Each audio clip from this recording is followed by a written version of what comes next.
Gatherer's Guild. I hate this, I hate this, I hate this. Let's go over to this, and we're going to make a... Well, actually, let's keep them all in an area. It's kind of closer together. If anything, actually, I could fill out this thing with some more potential guilds.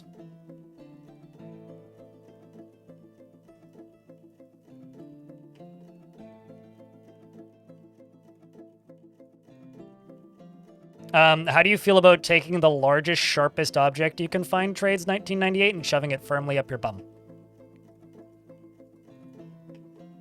How do you feel about that? Because that would be my answer. Pretty terrible. That looks like a bean. Sometimes I like a bean room. Glad I made my point. Sorry, saying that with a straight face is kind of difficult. Yeah, let's just dig through that. I'm glad it's a respectable answer. It's a kidney bean room. Yeah. You gotta know what happened? What, me saying that? Somebody asked how I feel about becoming the 51st state. As a Canadian, get fucked. How do you feel about joining Mexico? USA. You know, actually, they might do a better job running you guys at this point, so.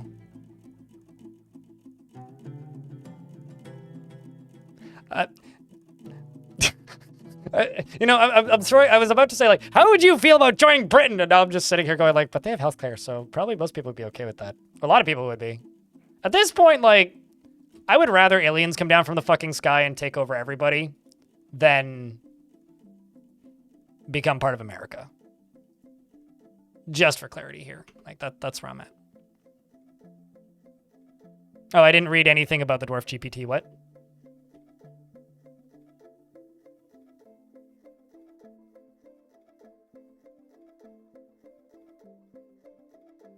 There was somebody who was doing some nonsense with that, but I have a question. Why do you want a bullshit generator thrown into an imagination machine? If you don't have enough imagination to enjoy Dwarf Fortress, you shouldn't be playing Dwarf Fortress to begin with.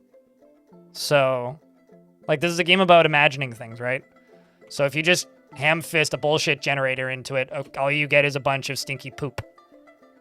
So why do you want to ham-fist a bullshit generator? I think the reason nobody has, like, really side-loaded ChatGPT into Dwarf Fortress in a way that is, like, meaningful is because the community largely kind of agrees that that would suck.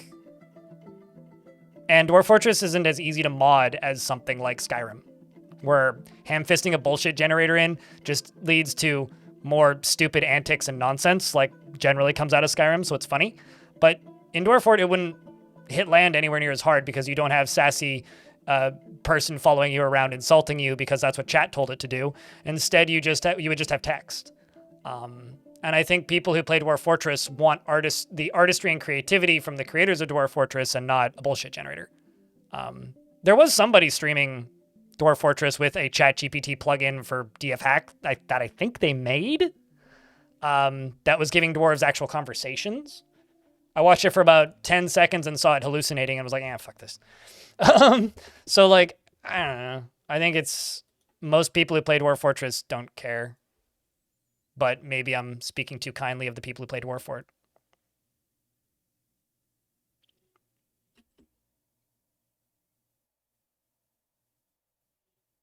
Hey, Trades. I'm just going to do this. I didn't even read to see if that was sarcasm or a joke. If you think anything Trump is saying is doing anything other than spewing nonsense to get votes so that he can keep his dumb fucking needs to be retired ass out of prison for rape, among other things. If you genuinely think that, I don't want you in my chat. I won't even say fascist because they're too fucking stupid to be fascists. Fascists know what they're doing. This is just belligerency.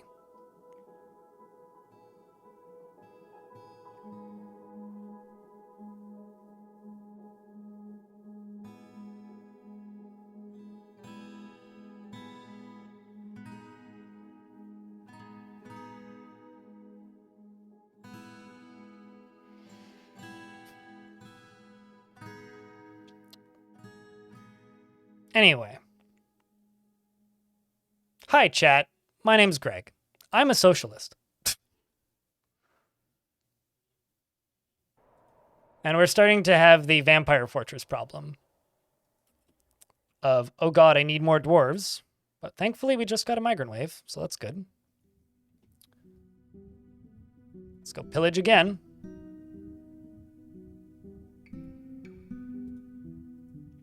And send you out to demand, surrender, and occupy. Ooh. No, I did this wrong. You go out to do that. You go out to pillage.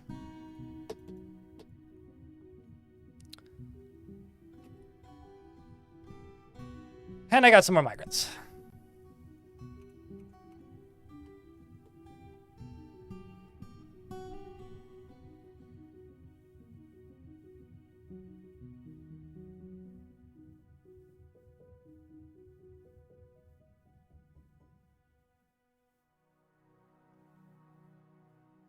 YouTube chat says I sound more like a person who's been through a bit and has a great dark sense of humor now.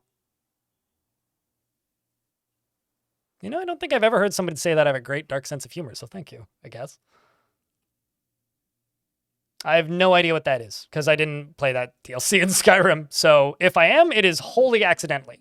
Pizzicato. Or pure coincidence.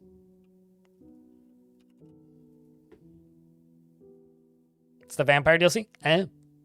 I never bought any DLC for Skyrim, because I'll be honest with you, I never really saw it as something interesting.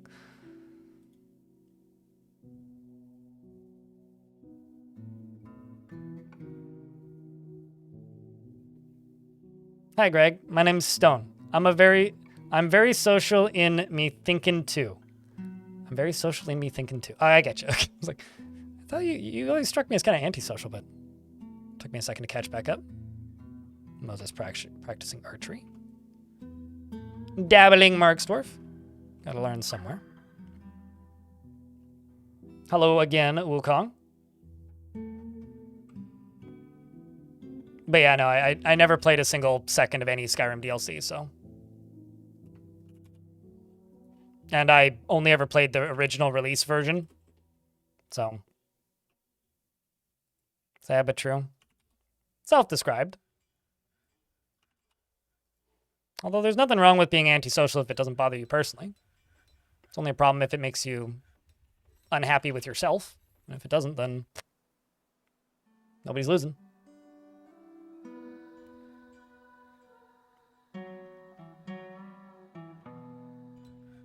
It reminded you of Dwarf Fortress combat? I've had a few people refer to it as that, like Dwarf Fortress if the combat was animated. Okay, let's see how that first fight went. As an attempted seize. Was rejected. All right. Let's go fight then.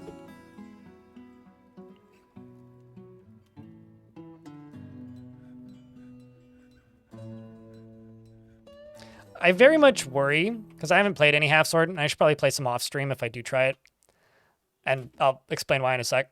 I'm kind of worried that that game would make me motion sick. Just the way the camera moves.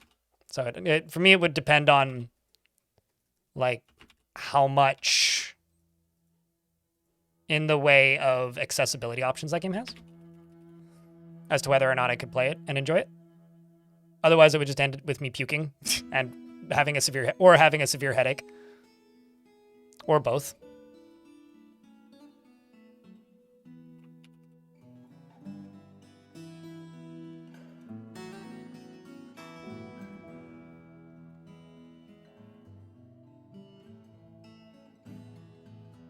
And as far as people like that ban that I just dropped, that's going to happen more and more as time goes on. unfortunately. But it is the way of things.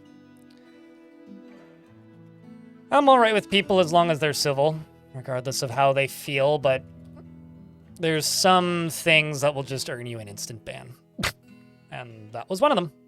So, sorry. I feel it was warranted. Unsociable? Yeah, that makes sense. Sometimes I'm unsociable, or uninterested in being social. But generally, I'm a passive social person.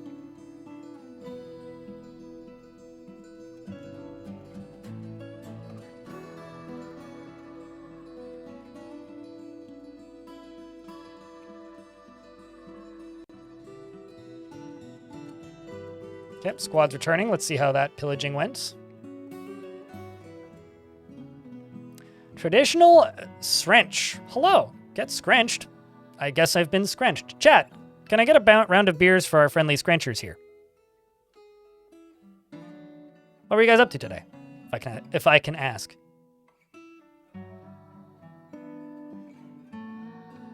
We're normal, we swear. It's okay, we are too. We have beer. You're welcome to stay. I'm currently murdering tens of dozens of dozens of dozens of dozens of dozens of dozens of goblins. What are you guys up to today, if I can ask? Mods, can I get a shout out for our lovely raiders? You are the normal hogs. I wouldn't want anything else. Playing DF along with us? What were you guys up to? How'd the fort go? My fort's full of vampires. It's bad. I mean, it's great. Depends on who you ask. Depends on if you have blood or not, actually. Speaking of blood, there are people who have blood, so I should probably put them in the not vampire room.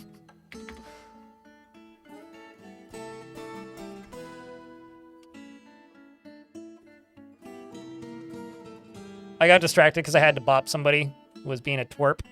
But, yeah, these guys.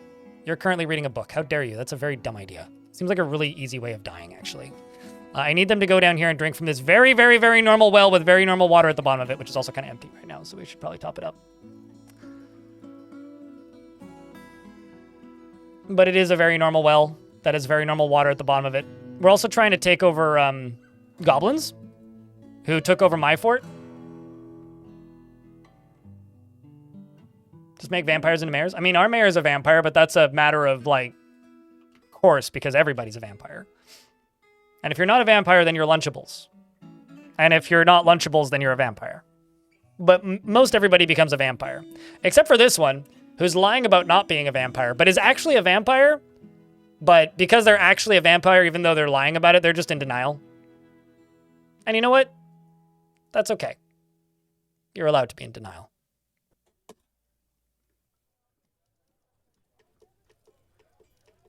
I would argue, though, in most forts, vampires are pretty bad mayors. Because you want your mayor to be generally in good spirits.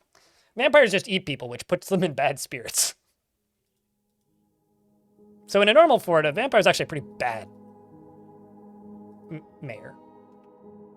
In that way. What if you want a day mayor, though, instead of a night mayor? Like, you need day shift and night shift. Just lock the vampire in a room? Well, see, here's the problem, right?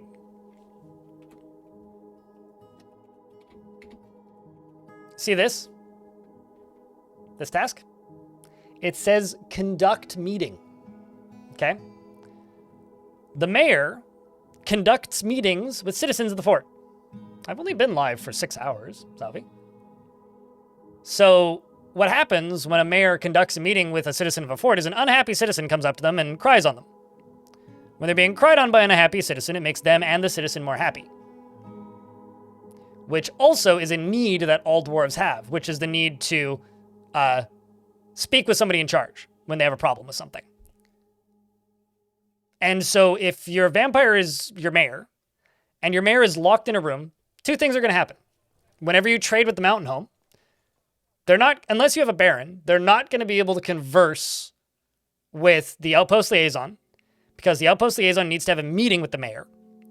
And they're not going to be able to talk to people who need to complain at somebody in charge. Which means every single dwarf who's even remotely upset about something, whether that not being around family, will become one of these eventually. Stream's been okay. So just know that that will cause you more problems than good.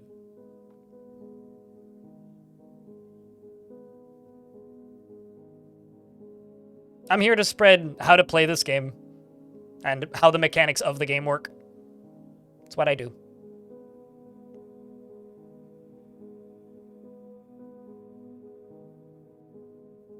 Krav Swaga in YouTube chat. I mean this genuinely. My enjoyment of your channel plummets when you talk about politics at all. I'm sorry. Would be much better if you just ignored and insta-banned guys like that. I'm sorry. No. I will do exactly what I want and talk about exactly what I want when I want. If I can't do that or have that right, I might as well just go get a job at a record store or something. Or Walmart. I'm not beholden to your feelings, unfortunately. Can vampires go into other fortresses or do they have to be invited in? Vampires show up as part of migrant waves, usually. Sometimes they'll show up as visitors, but they probably will just lie about what they are and not tell you.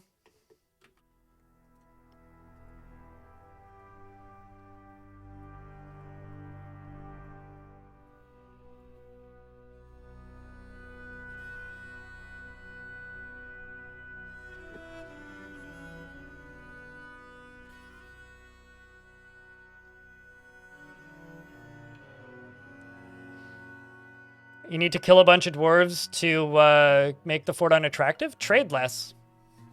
Trading a lot of high-value goods is what attracts migrants to your fortress. So trade less value. Trade less lower-value goods. A lot of people just trade food because it's the highest value, which is fair. But, like, if you're...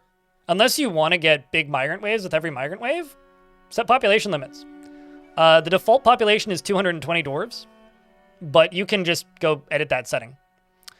This was going to be a hunter's guild. Just going to go right there.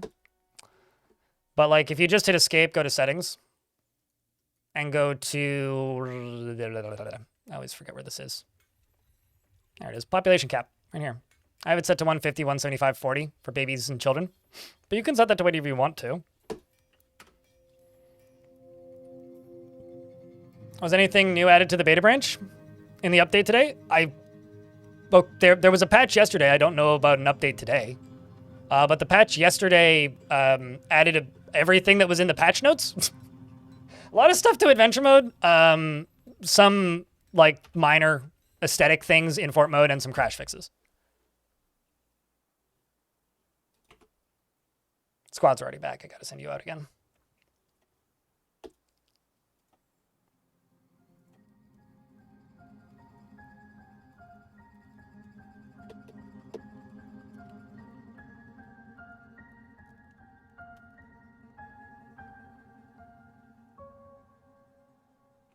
Not be locked when it lands at the bottom. Go to labor, hit standing orders, sieges and forbidding. This is the setting you're looking for. Claim used ammunition all the time. Forbid used ammunition is the default. Forbid used ammunition during sieges is probably the one you want to turn on. Last year wasn't SDL2. I don't know. This last year's just been a lot of like, probably the portraits. Oh, I know. This isn't in the mainline branch apparently yet, which I think's nuts because I thought it was. Those little down arrows. It indicates dwarves are lying down. Which in this case, this dwarf was just underneath another dwarf, so they're probably dodge rolling underneath them. But it makes it really easy to spot dwarves that have like injuries that make them unable to walk. And that is exceptionally useful and very, very, very, very, very important.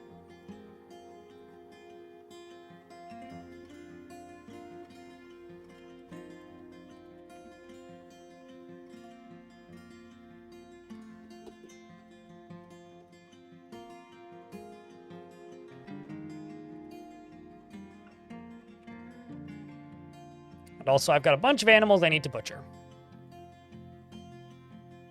Which I mostly can't, because they're largely named, which sucks.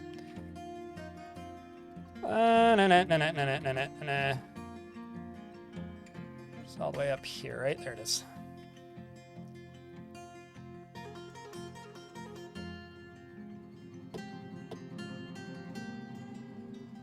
Good night, Neutron. Is there a genetic system in DF? For aesthetics, yes.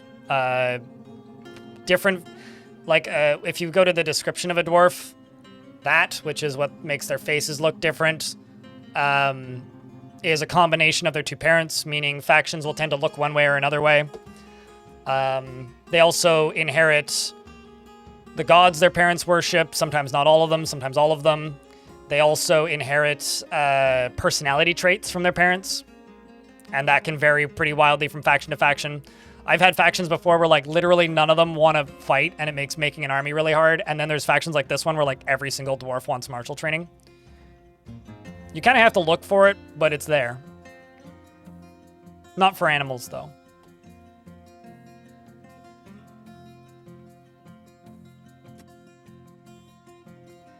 Another pillage. This was just a solo dwarf, right? Yes. Clashed with 67 goblins.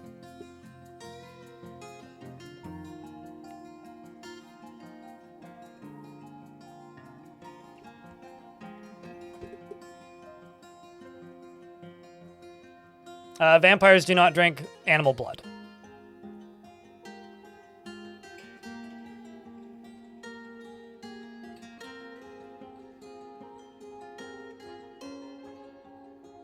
Blog's going okay. It's very difficult to get people to sign up to it, though. But it's good. I write most Mondays. So no pairing the strong bears together? I mean, you can, but good luck. Because, like, as an example,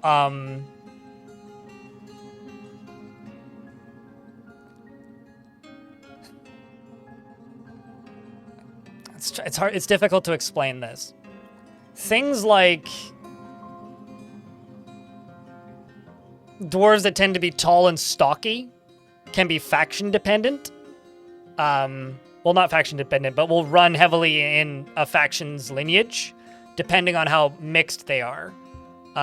If you manage to get, like, your two best soldiers together to get married, and they're already brave in the face of imminent danger and stronger, their kids are more likely to have that? Is it worth your time? No. You could. I wouldn't recommend it, really. So it's one of those, like, sure, you can, but, like, that'll take a lot of time and may not be worth it in reality, because you'll spend a significantly smaller portion of your time just saying, hey, dwarves, go kill that guy. That's about it.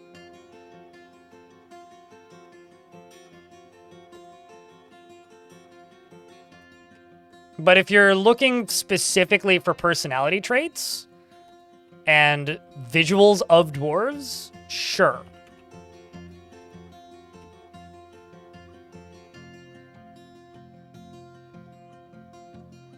I remember something about version 50 making civs look a lot more heterogeneous to show off the dynamic sprites. No, that was in before version 50. Although they did have to update some hairstyles after the fact. That's about it, though. How are my new fledgling vampires doing?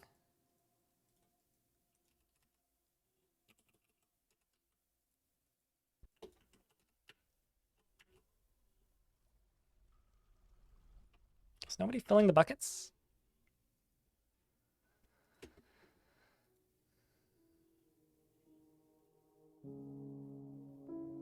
Have a good night's slip, Pep.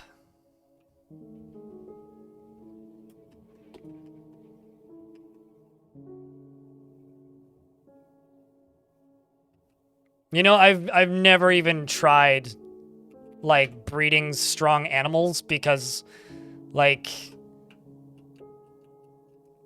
I kind of doubt there's any real actual benefit to doing something like that. It's mostly a guess, but I feel like that's a pretty safe assumption.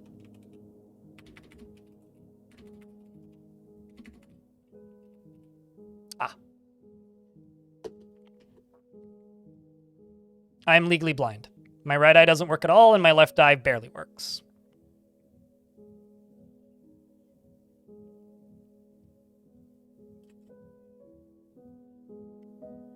The graphics are rendered on the GPU, and the game is run on the CPU.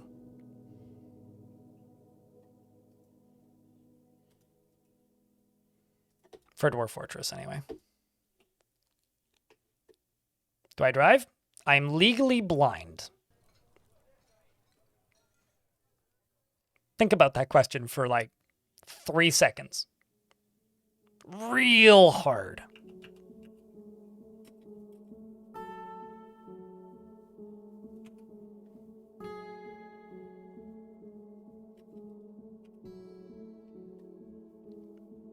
Make that joke again, and you won't talk in my chat again.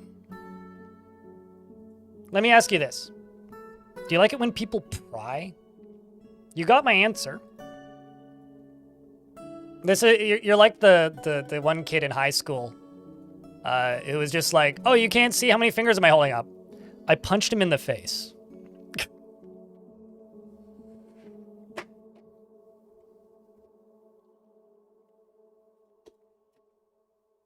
No, I don't drive. I also don't own a car.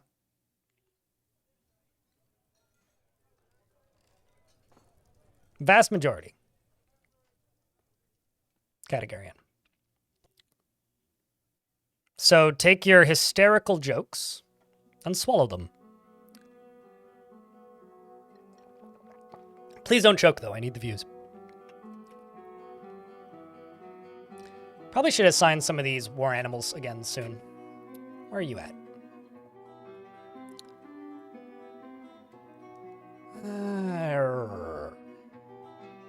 Let's give you the war leopard and the war grizzly.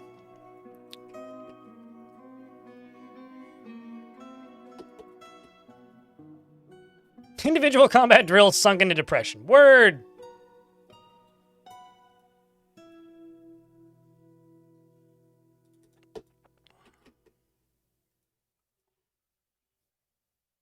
Who needs a car when you like to be able to save money?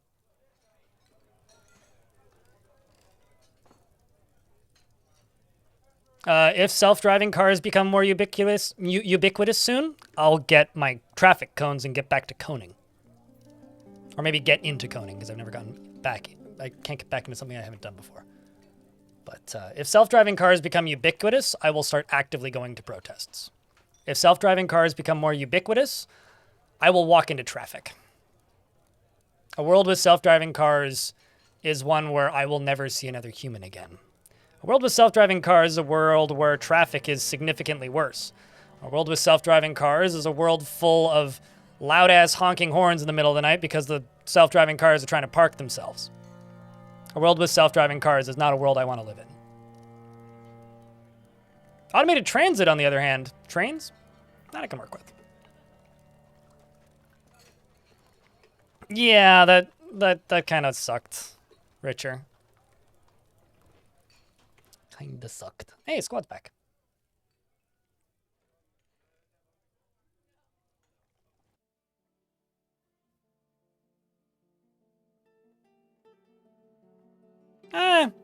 Cars out in the middle of goddamn nowhere are.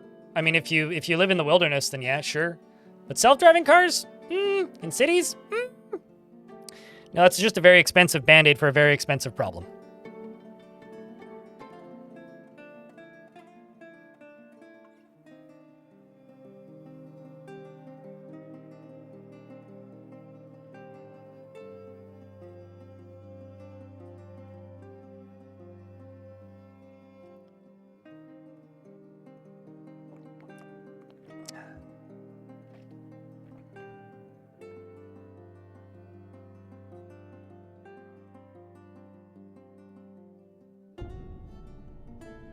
Is your name Fuck Ellington? I'm like reading it. Is it F. Kellington or are you Fuck Kellington? I'm just staring at that going like, how do I read that?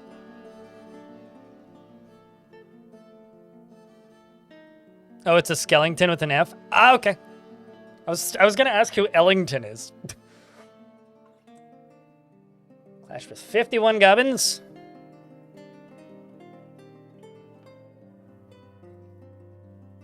Keep at it. You still read it as Fuck Ellington? Okay, so I'm not alone. It's okay, though. I misread names all the time.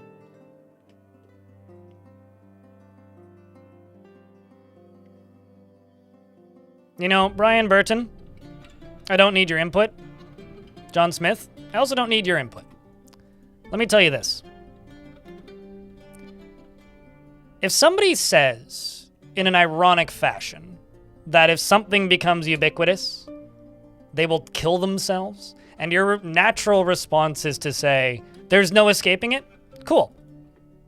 You know what there is escaping? You. That's what there is escaping. I can absolutely escape that. No hard feels. See you in 24 hours. Late to work Panda is not late to subbing, though. Thank you very much for the brand new subscription. The big old tier of 1. I mean, I love jazz, so no jazz hating here. You know, true. Fuck Beef Wellington would be kind of funny. Gordon Ramsay wouldn't like you very much. I've been watching Hell's Kitchen lately, so. A season that I'm pretty sure I've seen before, too. Fucking nonsense TV. So this, the Snarling Hills, is going to become a Hunter's Guild once it hits high enough value, at least. You missed that horrible show? Gordon Ramsay's YouTube channel. That's where I'm watching it.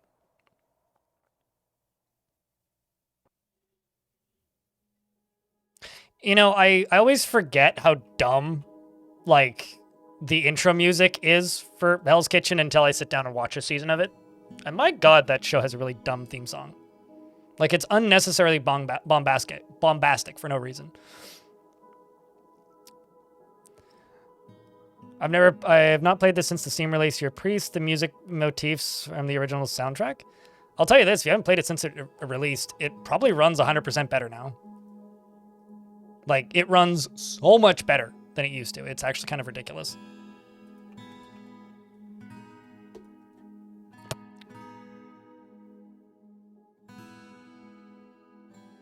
I mean, it's loud and bombastic. It's not like chill. Green tea.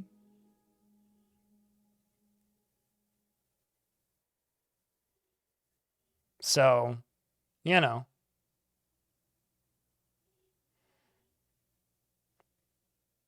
Although something that I think is really funny about Hell's Kitchen and also Kitchen Nightmares and all those other nonsense TV shows these days is the number of times they've re-uploaded the same episode to like the Hell's Kitchen YouTube channel and the Gordon Ramsay YouTube channel and the Kitchen Nightmares YouTube channel and the Gordon Ramsay YouTube channel. But every time they upload them, I don't know if they're available in all regions. They're definitely available in Canada though. But every time they upload them, they, how do I word this? Re-edit them slightly. So they change ever so slightly every time they re-upload them. And it's very funny to me. So like, I'll watch, like they change it just enough to not get like binned by the YouTube algorithm for being like a content mill, which they absolutely are. Because they run it like a TV show, right? With reruns and shit. But that's not how YouTube works. So you can't really do that without just getting nailed to the wall by YouTube. And I find it so bloody funny.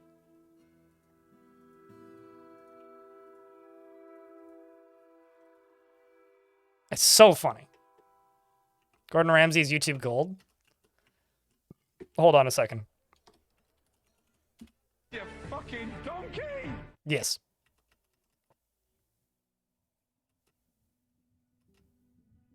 I legally had to do that. I need to dig into this microclan a little bit. Get some more color variety into this fort. And I also need to dig down to here and figure out where the fuck that Forgotten Beast went off to.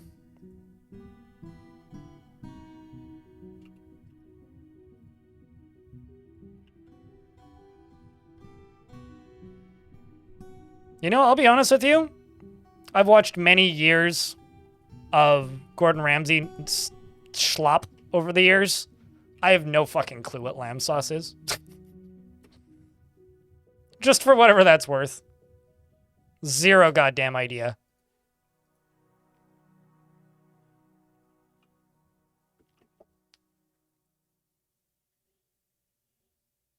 $58 goblins. Pushing the number down.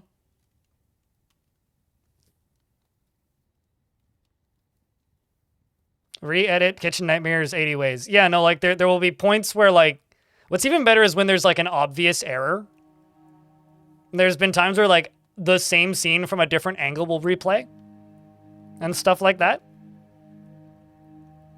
What's the oldest world I've played in? Do undead always take over? It depends on how prevalent necromancy is. I mean, the last world I played in before this one, where I played my ghost fort, that world was 1,000 years old and there wasn't a single necromancer in the world. Like, humans got annihilated by year 50, which are the most common start for necromancy. And dwarves never got enough of a foothold to get going as necromancers, and goblins just took over. It's usually a snowball in somebody's favor. But I don't know, I've played in plenty of 1,000-plus-year-old worlds. So we have killed all their soldiers again. And we've now looted more treasure. We sent these guys out to clash again. So we're now back down to 0 baddies in the location. This bottom squad is... Okay, you know what? Let's try... When that top dwarf there gets back. When you get back. I'm going to pillage. Or no, I'm going to send the top squad and the bottom squad. And I'm going to tell them to go take over that goblin location.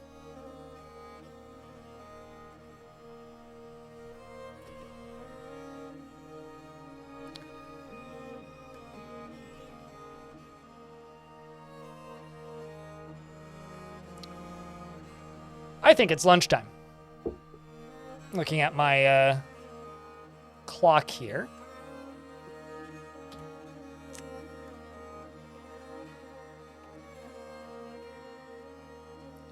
Most of these dwarves look like they're vampires now, which is good. So we'll let them out. I also kind of desperately need some more dwarves with pickaxes. So let's just equip a few more of these. Reb, you have a good night. I'm just going to leave the game paused. And I'm going to run a real quick ad break because it's running in 2 minutes anyways. I watch your YT videos while I play. Usually can't catch streams. Love the content. Well, cheers. I'll be live for another 4 hours at least today.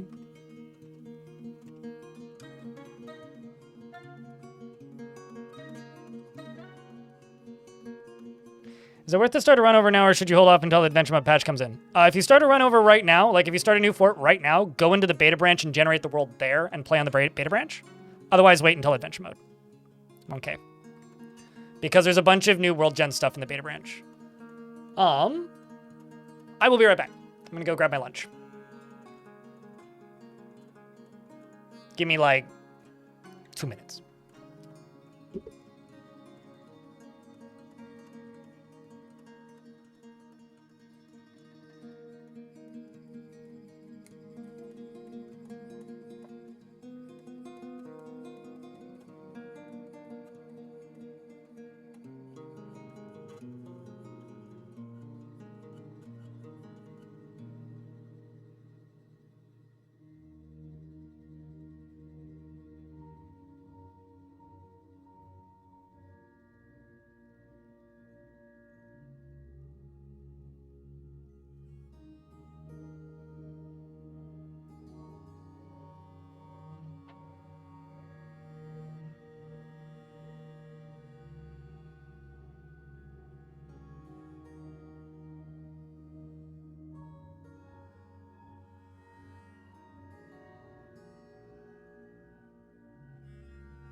What are the beta branch changes to World Gen? Also, no problem, Zavi. The beta branch changes to World Gen adds some adventure mode features, which can change a few things. The specific adventure mode feature that it adds is these things. These mysterious dungeons are a new feature of the overworld. I don't know, there might be more stuff plunked in, but if you're going to generate a new world to play in right now, I would do it on the beta branch. Thank you, Sniper. How's your water supply working? I have a sandwich. It has pulled pork and homemade pickles and cheese.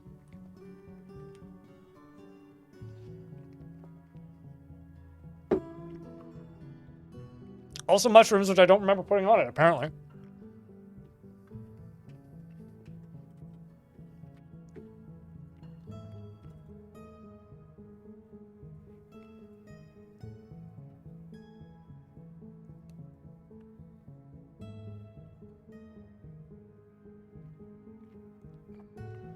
That's okay. I still have plenty to learn about in this game.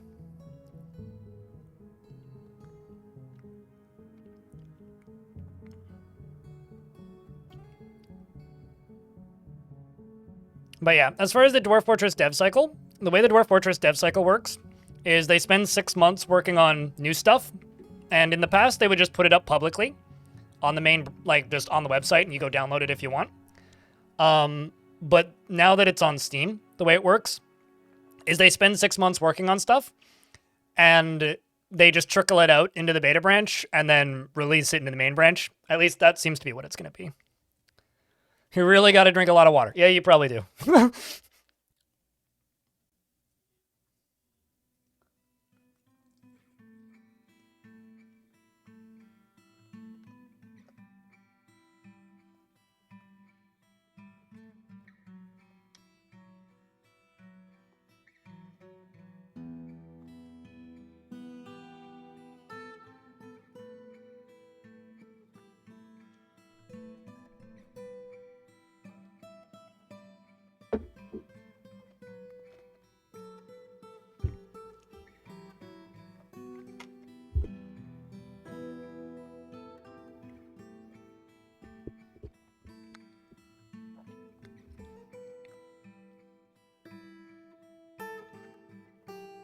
Oh, yeah, no, I remember.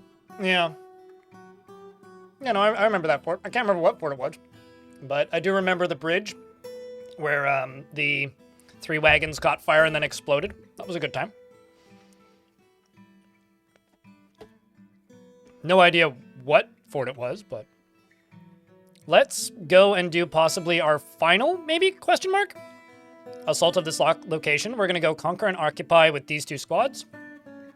Which is going to be this squad alongside of this squad, which is just a singular dwarf. And I'm really hoping that Q and Green Tea can take over successfully, because considering that that's my backup squad with 100-something kills, you've got 26. How about you? 15 notable, 186 other kills. This is just me trying to take out 1 goblin fortress. You remember the dragon blowing up alcohol? Yeah, that was a while ago. That there was a while ago. Did you get anything? Oh, look at you. Killed 3 goblins. What about you? Killed 3 goblins. Nice. You'll love to see it. Get out there, Q and Green Tea. Make us proud there, Dwarf. I'm going to take one of the other squads. Let's go get something useful. In this case, I'm going to say, let's go...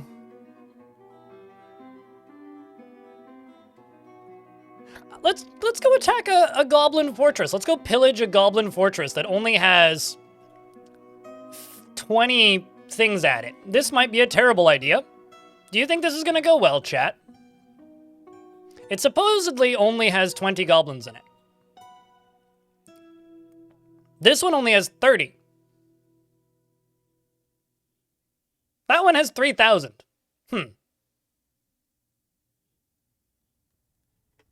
What about you? Hondo? 1,000? Ooh. Found replay DK. Whoa, you moved? So Replay DK was kidnapped down here. But I guess moved up there. Huh. That's wild.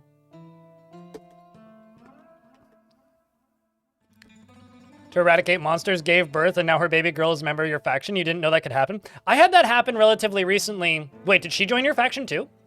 I had that happen pretty recently with, traders. Trying to remember which fort was it. It was one of the ones I made a video out of. I think it was actually a COG, 10 years of COG, because I had traders arrive, and then 2 of the soldiers had babies in the fort, or had a baby in the fort, and the soldiers and the baby joined the fort.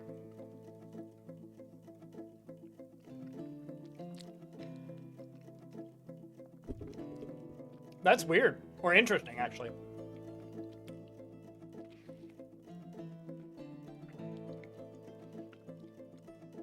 I have a question. Did you accept her as a monster hunter, or is she just hanging out still?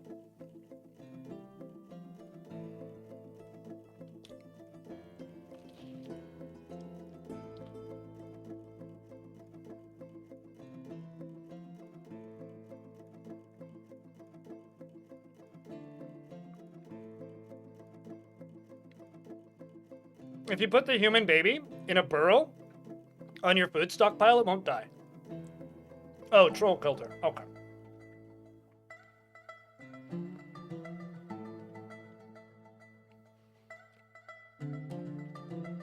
Because the dwarves won't take care of a baby that isn't theirs. Or the dwarves won't generally take care of a baby that isn't theirs, so I'd burrow the baby on your food stockpile if you want to keep it alive.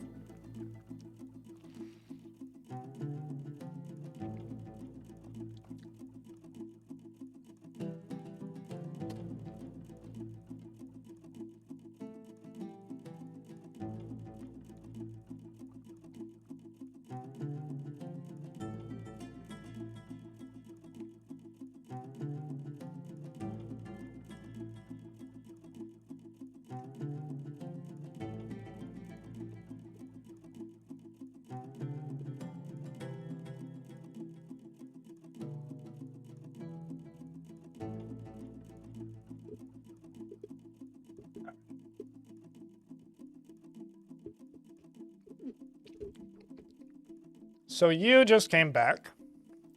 Once again. This was my attempt to capture and occupy. Aerith led the attack. And they're fighting. They're taking out all of the notable goblins that are remaining here. They've still got like a pretty consistent squad of 50. But we're keeping their squads down to 0. So I'm just going to keep trying to capture this location now. Because they've only got 14 goblins there as of the last time they left. Something kind of interesting about dwarves, when you're attacking locations like this, they don't actually kill civilians. They only kill soldiers. So when it says the total population, that includes civilians. So you may or may not, but doesn't include livestock, actually. So you may or may not see, like, large numbers of dwarves just, like, fighting with large numbers of goblins, but, like, the reason there's still goblins there is because they're like, you know, not really that useful because they're just civilians. Goblins, on the other hand, will kill civilians when they attack you. So I've got a dwarf that's claimed a leatherworks who's run off to go make some artifact. And we'll follow you. Grab purring maggot leather. Oh, that's delicious. Loves playing with a copper toy hammer. You might need to make her human-sized clothes. Chat, do human children need human-sized clothes? I don't actually know. Or can they wear dwarf clothes as kids? Regardless, I would probably like set up a annual one set of human clothing for the kid. So that when they hit 1 year old, they have clothes. Oh no. Well, Peahens crashed the game. Great. You know, I don't think it's nest boxes. Chat was saying nest boxes. I think it's just a lot of different livestock.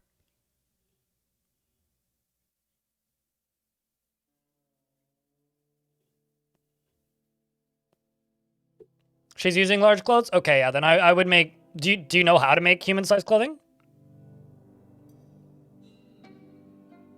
Oops, no, that's the wrong button. I was like, why is it not shaved?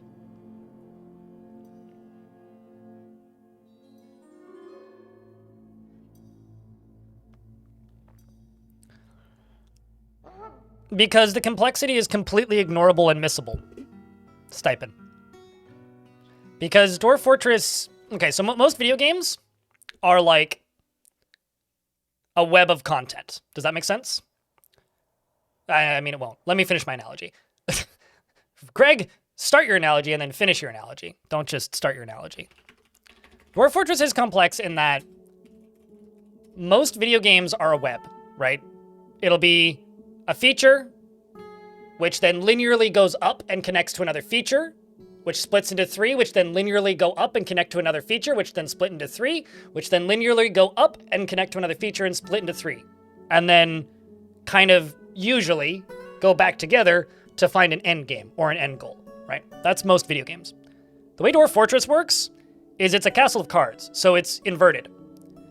But most video games, you start at the bottom and work your way up that to, quote, see the depth. Factorio is a very good mechanical example of this, where you start with one guy and you have one set of tech and you make a conveyor belt, and then you start mining stuff, and then you realize, oh, I can make conveyor belts and put stuff into a bin to make it more convenient, and then you realize you can put that onto another conveyor belt and feed it into a machine to make it into another thing, right? It's a linear forward progression. Dwarf's Fortress starts in the other direction. So it starts at the top, and you work your way down. And on the surface, gameplay-wise, Dwarf Fortress is very simple. Extremely simple, even. By most modern gameplay standards, Dwarf Fortress is a very simple city builder. But what makes Dwarf Fortress interesting and, quote, complex is what's going on under the hood that you can completely ignore if you want to. It's the fact that if a dwarf ingests vampire blood, they can become a vampire, right? But there is no way in the game to force a dwarf to ingest vampire blood. The only way to force a dwarf to ingest vampire blood is by stabbing a character who happens to be a vampire in shallow enough water that's below a well so that the bucket then lifts up a portion of that blood, and then when a dwarf is forced to drink it, because there's no other option, they become a vampire. It's because Dwarf Fortress is a three-dimensional, presented two-dimensionally, immersive sim. Dwarf Fortress is an extraordinarily deep game that you can completely ignore if you want, but you don't have to. And that's what makes Dwarf Fortress interesting. That's not going to be for everybody, because the minute-to-minute of playing Dwarf Fortress, for a lot of people, is going to be sort of like playing Rust by yourself. You know, it's a single-player role-playing game. It's your friend who's a programmer and game designer's favorite video game. Maybe not necessarily your favorite video game. And why people say the people who say Dwarf Fortress is complex are the people that have realized that it's possible for what Sednalf was talking about a minute ago, where a random human visitor was in their fortress and then had a baby, and that baby became a part of their fortress, and then they left. That's probably not even a designed feature. That's probably just an artifact of the fact that the game is a tower of cards where every system is interconnected. Similarly to how... Or, like, as another example of this would be the dwarf that I had that got murdered in Long Death, and I wasn't able to find that dwarf's hand because they got murdered pretty violently. And so, because they weren't completely memorialized, they came back as a ghost. Then, when that dwarf came back as a ghost, they then possessed the dwarf that murdered them, and then reported the crime of their own death. A year later. It's stuff like, in the last fort that I did, or in the last fort I made a big video out of, the ghost who somehow managed to get credited with the kill for the creature that killed them a year later. I have no idea how they did that. Probably by scaring it at some point, because scaring is considered an attack. or startling is considered an attack. So it was just sitting there like screaming at the creature that killed it for a year. It's like the, I don't know why I keep going to ghosts as an example. It's like realizing that one of the dwarves in your fort is the third cousin of the first dwarf you had in the first fort you played in that world 150 years ago, and their mother married a dwarf who is related to the king of the faction, and then that dwarf inherits the throne. Dwarf Fortress is like a clockwork machine that's fun to poke. And the reason it's deep is because every time you poke it, you find another mechanism you didn't know was there before. And that's what keeps me coming back after thousands and tens of thousands of hours. But at the same time, it's completely understandable why that's boring as shit for some people. I think it sucks if people feel that way. But some people don't appreciate depth in that way. I'm trying to figure out everything that I lost in that crash. I'm also going to throw a bunch of hens into here. Big on, burb. I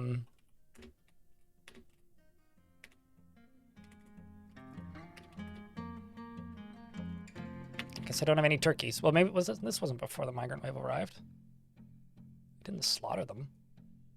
All right, well, maybe it's because they're named.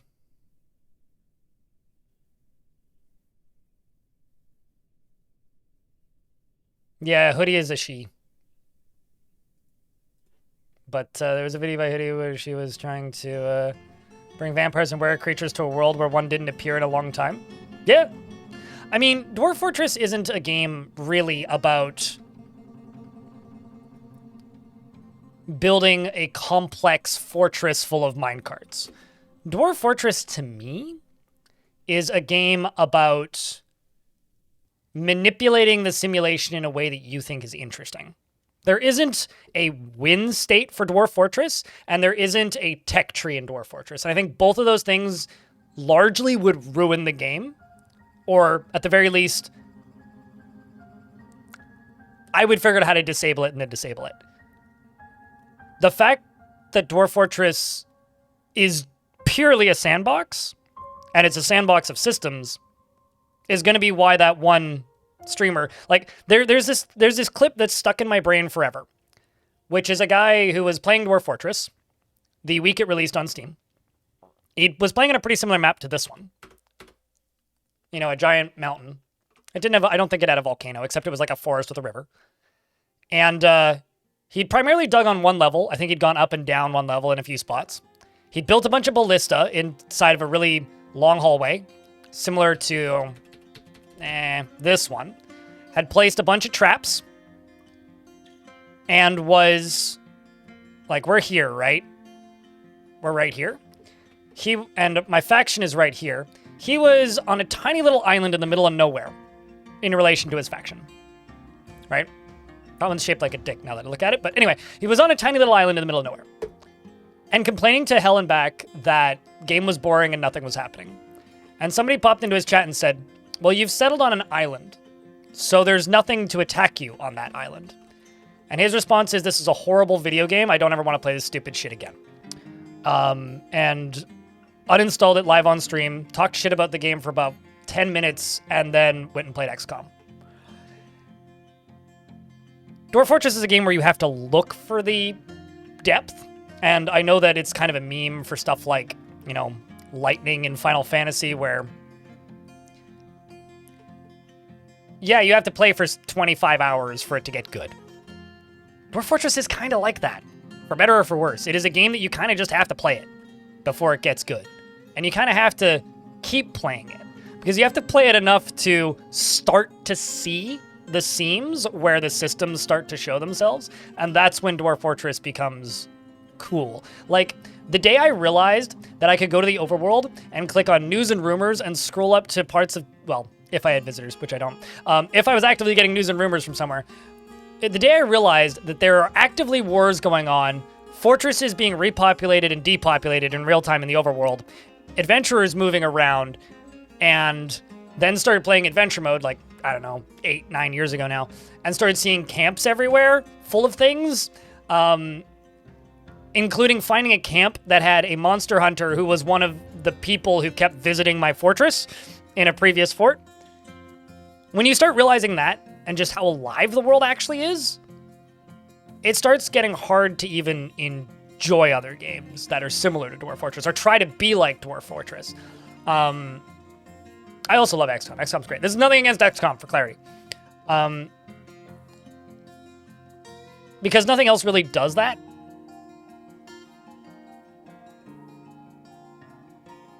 So, how many people do you have to control? Well, you don't control the people. You just give them generic ideas, and they sometimes listen. You don't really control people in Dwarf Fort.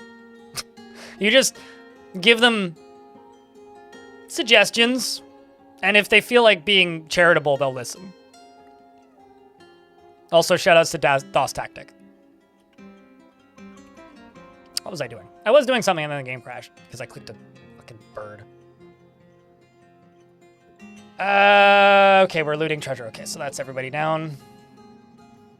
Yes, okay. Trying to catch back up to where I was. Now we're just gonna do this. Doop, doop.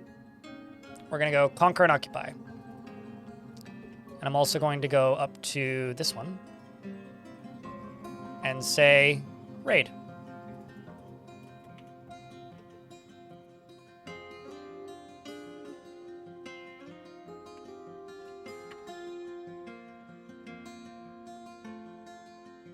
Yeah, I hope that that's a satisfying response. Can I nickname pets? Yes, but I'm not going to because I'm slaughtering them so constantly that you'll get slaughtered in less than a year, so it's kind of a waste of points. So I'd really rather not. I mean, not me and another Twitch channel. Me raiding Goblin Fort, but I mean, if you want to post emote, go nut. Nuts is probably what I should say.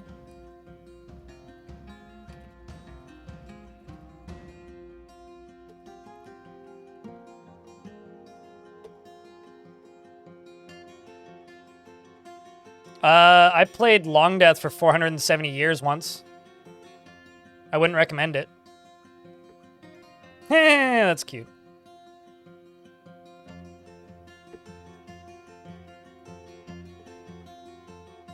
I don't even know if that showed up for most of you guys, but...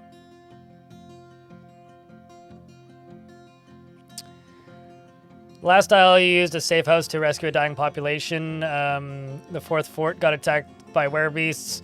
That much about... The last isle I used as a safe house to rescue a dying population on your fourth fort. I got attacked by werebeasts. That much about... Oh, okay. So what you're saying is you got assaulted anyway, even though you run on island. Well, I mean, if the island has what's it called, cave access, you'll still get attacked by things.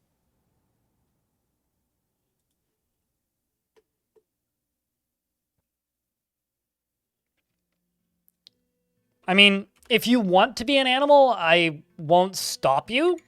I'll put it that way. Like you could have the war grizzly if you want.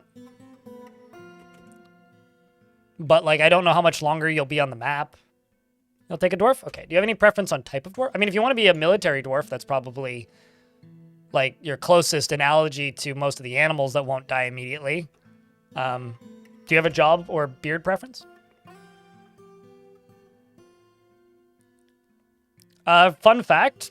I am actively destroying goblins by the thousands off map. I don't even have much in the way of iron on in this fort. It's mostly silver and copper. I have a little bit of iron that I've melted down from goblins, but this map has no natural iron.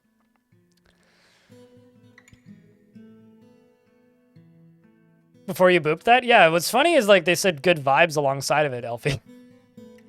Somebody popped in and just linked a random stream in my chat saying good vibes, which means I guess I've made it. How to not successfully promote your friend's stream 101, or your own stream for that matter.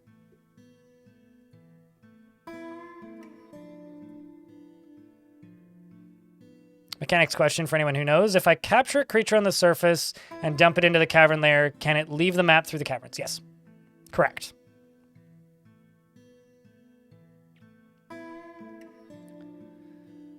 Islands can be funny, just making a gigantic basin to capture water-based life forms. Yeah, you only really get a lot of ocean life forms, though, if it's a really, really deep ocean. But sometimes you get lucky, yeah.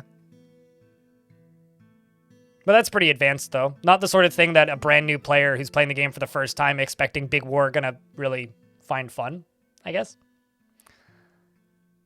Which was kind of the whole basis of that story, YouTube chat.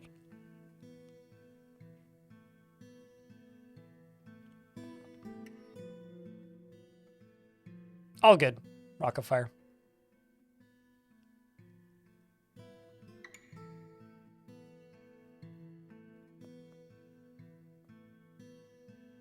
Want to build a zoo in the caverns? Well, if they're trained, they won't. If they're tamed, they won't leave. They might get killed. But you'd have to wall in a section of it if you want to throw not trained things down in there. They may also kill each other.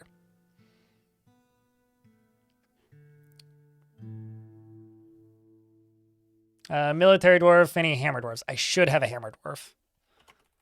These M's all my hammers is. Most of them are very happy, as you can clearly see.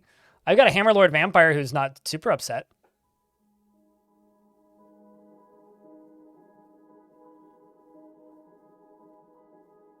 You're thinking monsters inspired by the zombie you had in the caverns for Godly Tombs. You love that guy?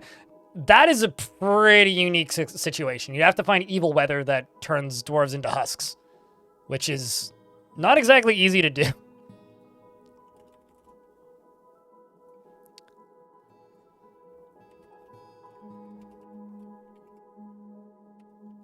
I'm going to do Mortified Penguin because I don't think Mortified the Penguin would work. Because I don't think it would fit. Generally is unhindered by the thoughts concerning his actions after wearing old clothing. He is prone to strong feelings of jealousy. Tends to be a little tight with resources when working on projects. He is somewhat fearful in the face of imminent danger. He doesn't handle stress well. Generally acts impartially, is rarely moved to mercy, and doesn't often feel lustful. Has a noticeable lack of perseverance and finds this troubling. I like you. Okay, Mortified the Penguin, this fits. You're scared and terrified and stressed, and you're a penguin. He is quick to form negative views about things after being forced to endure the decay of his friend in 314. He begins speaking in a monotone whenever he's angered. He clicks his tongue constantly when he's trying to remember something and needs alcohol to get through the working day. Dreams of creating a great work of art. Oh, you poor soul. And personally respects perseverance. Finds maintaining decorum silly and fumbling waste of time. And values peace over war. Doesn't really respect commerce.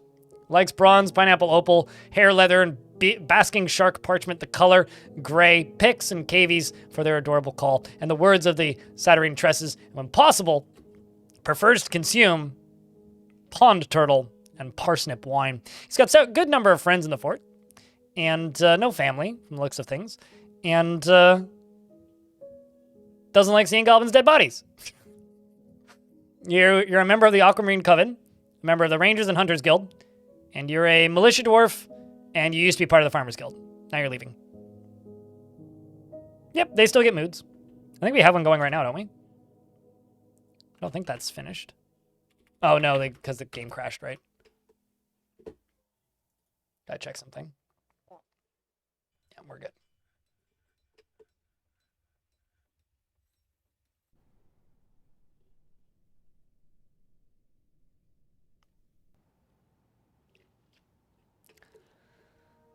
But no, at the end of the day, I guess also it's good to see you. How was my Stalker adventures? I haven't played Stalker since the last Sunday I played Stalker, which was like a month ago. I've been waiting for patches. Patches. I'm reading patch notes. It's looking okay. It's getting there. But it's taking time.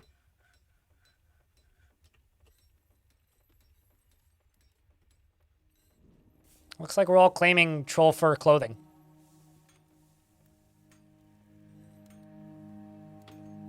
I'm just going to do a quick save.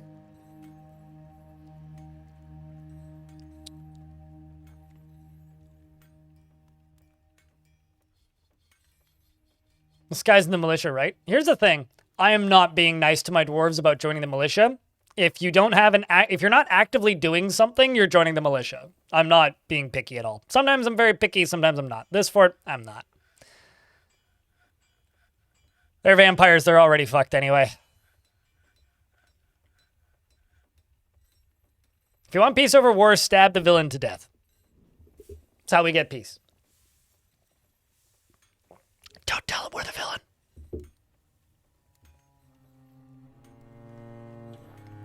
I find it really funny that I can't remember who said it, but I think it was somebody in Twitch chat who asked if I've played any truly evil fortresses. I think every fort I've played in the last like year is kind of a truly evil fortress. Like genuinely. This one especially.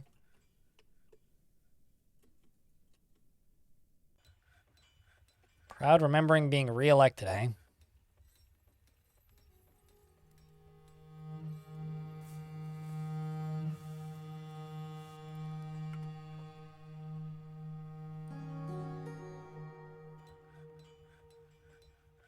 Lexi might be in an ad, but if you're not, what's your frame rate versus launch, if I can ask?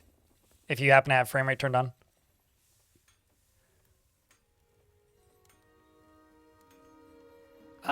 That's not always the case, Crassus Clay. I've certainly had dwarves that are happy in the military and don't feel anything when they see baddies die. Like, if you pick the right dwarves, you can absolutely, like, min-max your military like that.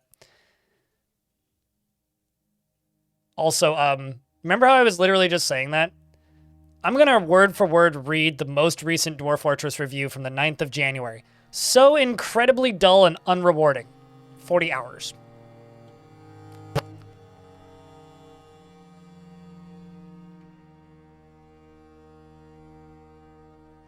This one's also funny. This is a hard one for me to write because I have played RimWorld for hundreds of hours, and that's just one of the many games this game is personally responsible for inspiring.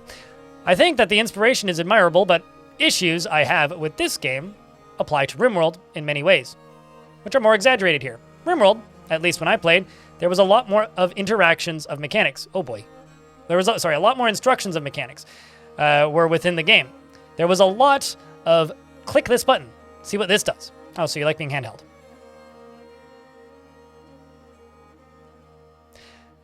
If what you liked about RimWorld or any game inspired by Dwarf Fortress was the sense of unpredictability, where the appeal is learning and not necessarily how to prevent all problems, but how to adjust to them, Dwarf Fortress is perfect. For me, I have become too accustomed to things working one way I expect.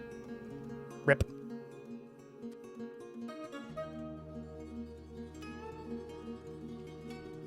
It's unfortunate that they felt the need to leave a negative review on the game for that. A lot of weirdly negative reviews on Dwarf Fort recently.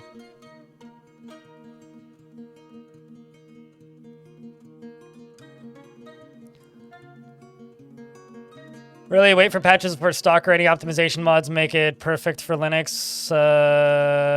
Tested this week. Linux worth minus 10, 20 FPS from 100. Tested in practice this week. Glad you like it though. Wait, are you saying that the mods make it better or worse? I don't really consider like performance mods a solution. I wait for the devs to fix it generally. Snowstorm X2.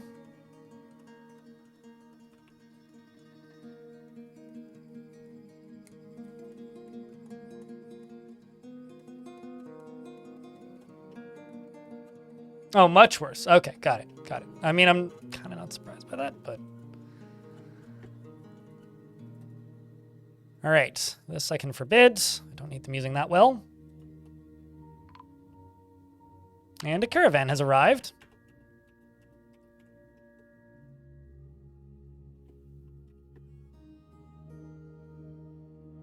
Yeah, I don't know. Like, something I'm trying to do really hard this year. It's not really a New Year's resolution or anything, because that's kind of silly. But something I'm trying really hard to do this year is to just be more accepting that Dwarf Fortress is a niche game because I think it's healthier for me. It's like, obviously, I would like everybody and their mother to play this game. I would like there to be 100,000 active Dwarf Fortress players. I'd like them all to watch my videos 3 times a day. And I want this game to be as good as it can be and as appreciated as it can because I like this game a lot. That being said, it's just not realistic. Like, as much as I want it to be, it's just really not. I have a rose gold bucket. Must have stole that from somewhere. No way I got that myself.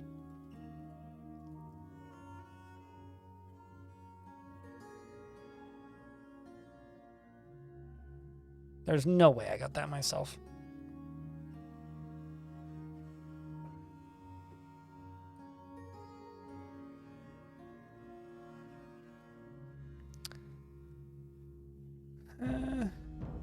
Just looking to see what else do I really not need.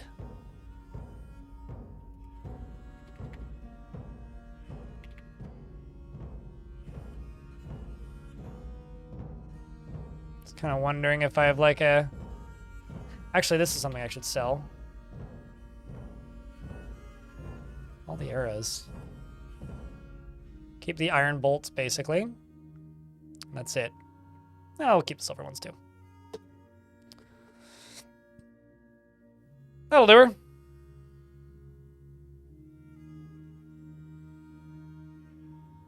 Well, sometimes they can be not mortified, but like there's other negative moods that they can get from killing things that are overpowered by positive moods, right? Like it's not about having overwhelmingly negative views. It's or overwhelmingly negative things that happen to the dwarves that scare them out of existence. It's more about trying to have a combination of positive and negative moods that keep your dwarves sane enough to function. If that makes any sense. Let's just go pillage with you guys. Let's see how this went. So my seize attempt. Aerith led the attack.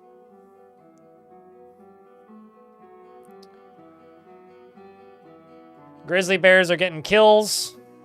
Grizzly bear got a kill.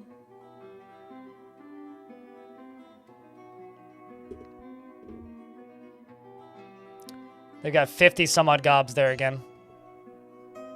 Let's keep pushing them down.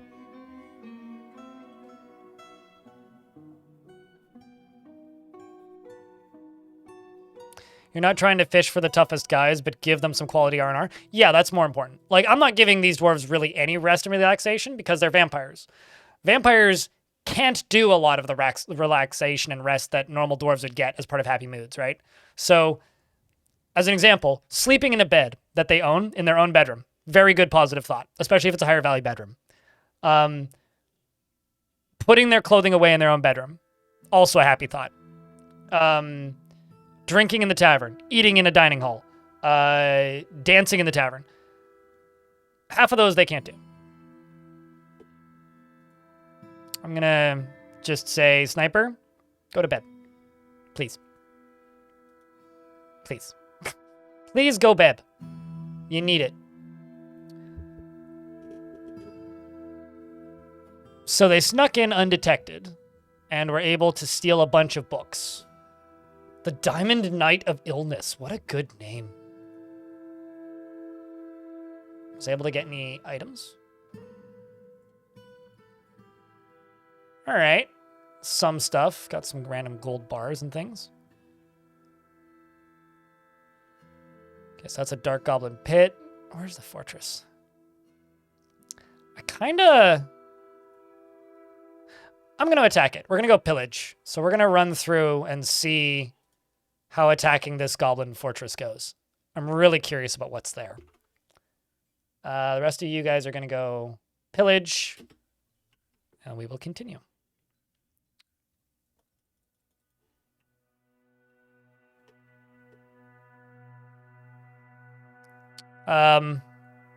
What is in like Metal Gear? Oh, I snuck into a goblin fortress and stole a bunch of books, is what happened. Metal Dwarf. Also, Lexi Bimbo, I'm curious, how much better is it running now, if I can ask? Like, if you just launched the game and it's running a lot better than it used to. Should I put glass over top of this? I don't know what I'd use it for. It'd look cool. Yeah, thinking about it.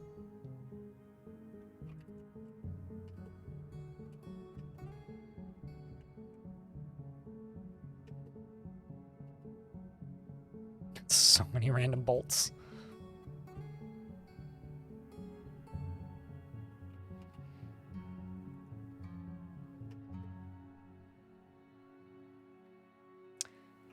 Something else we can do for entertainment? I can make a catapult range.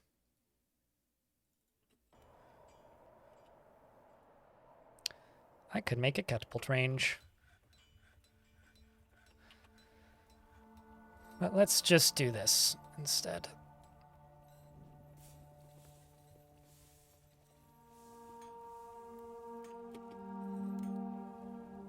I'm gonna make a catapult range. I think we're gonna do one down here. Make this into a catapult range. Or alternatively, point it in the other direction. Or actually, if I want to keep things more aesthetically coherent, could do a catapult range right here.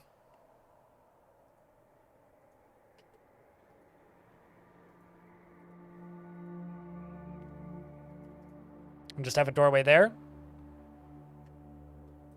They'll get to that once they're done with this.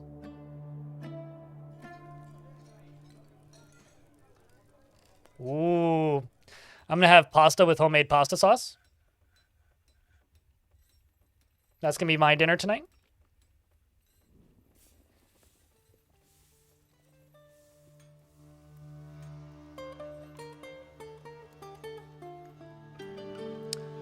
You're more interested in the performance of bigger forts on more low-end PCs? I think that's honestly a strength of Dwarf Fortress, to be honest with you.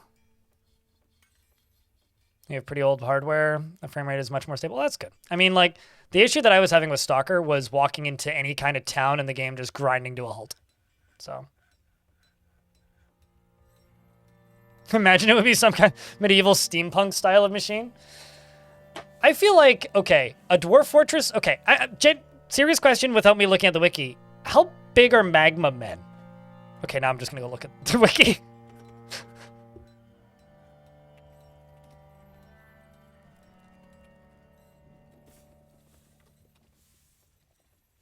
Okay, so they're slightly larger than a dwarf. I'm thinking because a magma man is made most, or like a blood man as well, are mostly made out of liquid, right? So if they're mostly made out of liquid, then wouldn't you be able to, like, pipe them through the pistons of, like, a hydraulic mech?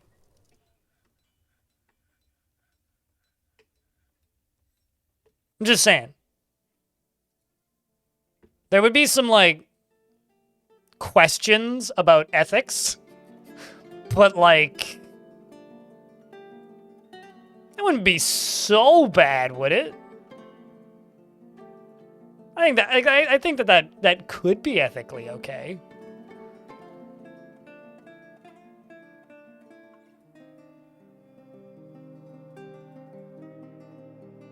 Might be onto something. That would be some wild fantasy lore. Yeah, like, well, I mean, it's not really that wild.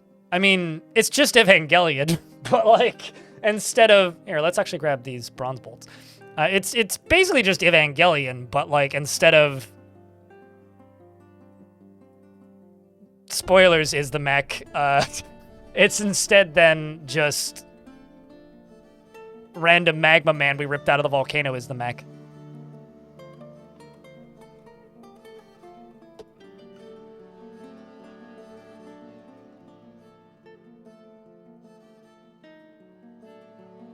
You don't think they'd like that? Well, do they have to? I mean, what if, like, dwarves and magma men learned to live together in peace and happiness, and they agreed upon this? And it allows the magma men to leave the volcanoes and the depths of the magma sea where they dwell normally, and allows them to stretch out their legs and also carry a dwarf into battle. And then what would actually end up happening probably is the magma man would get kind of frustrated at the bad guy that's a bit far away that he can't reach, and then would just pick up the dwarf outside of the cockpit and fucking huck him at it. Speaking of hucking things at things, okay, people have talked about siege equipment for a really long time in Dwarf Fortress, and like speculated about like, man, what if they could bring ladders? Or like, what if they could dig? I want trolls and ogres to pick up their goblin companions and throw them. Like, fuck ladders. Just huck a guy over the wall. Like, I'll be fine. Like, I've seen goblins fall like 8 Z levels and land on obsidian and bounce. Like, just throw them. Just huck a fool. It'll be fine. Nothing will go wrong. Anyway, we've slayed all their soldiers again. We also went and pillaged the goblin location. Yeah, especially when they collide with the ground, it would definitely rock.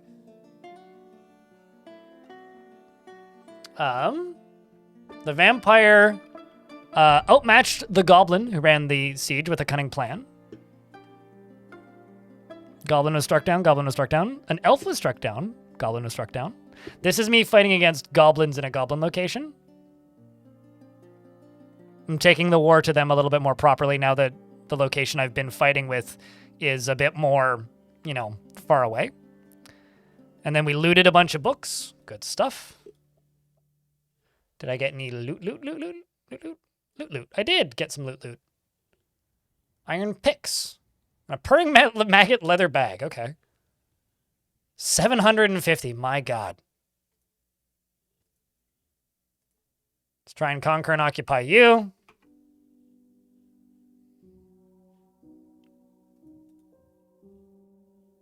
Okay, well, there's not too much going on there.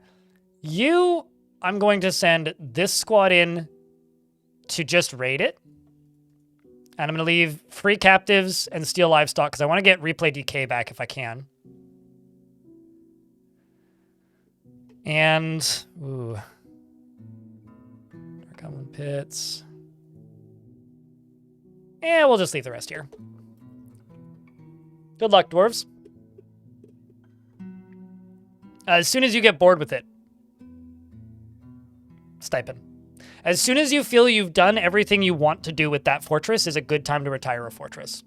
Or it means it's time to dig too deeply and greedily. It depends on how you feel about the fort. Either kill the fort intentionally and die in an epic battle with some survivors that you expel, or retire it. I mean, like, this fortress, I've been playing in it for 13 years now. This fortress was the first fortress I built. So this location that I'm beating the ever-living shit out of is my own fort that the goblins stole. Those bastards. I moved into this fort, and then, like, literally a year after I moved into this fort, I glance over at my other fort, which had 200 people in it, and has 5,000 goblins living there. And I'm like, what? I will never forget this, but in regards to expelling dwarves to save their lives, the first, or the last fortress I played before Steam released was a fortress called Stonewater, which is how we were referring to lava. And Stonewater, the final thing that happened to that fortress was incredible. We dug too deep and found demons. It was a good time. But I expelled a bunch of members of the fortress out into the fortress for good luck. Basically, it's just like, you know what? Go run off the side of the map. I dug holes out the edges, then a dragon showed up. It was a hell of a time. But I managed to make the final members of my fortress leave the fortress, or a bunch of them leave the fortress, and successfully escape without dying. And then we went and looked at legends, just to see how things were going, right? And there was it was like 4 or 5 kids that were part of that final crew that got expelled. And those kids, you know what they did? They proceeded to they proceeded to claim about 200 puppies that were living in my fortress and started a gang for the purpose of, like, raiding local villages and acting as a local mercenary group. These were a bunch of 12-year-olds. Like, can't hold a weapon yet, level age dwarfs. They started a bandit gang, moved into the wilderness to act as a mercenary group. I have no idea what happened to them. The save file's probably still on a hard drive somewhere. With like 200 puppies. Not dogs, puppies.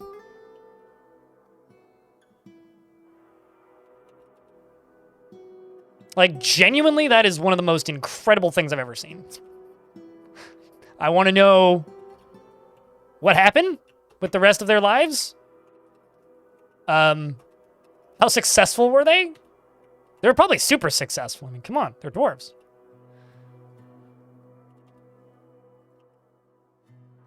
I mean, cute and cuddly friend, most important friend, right?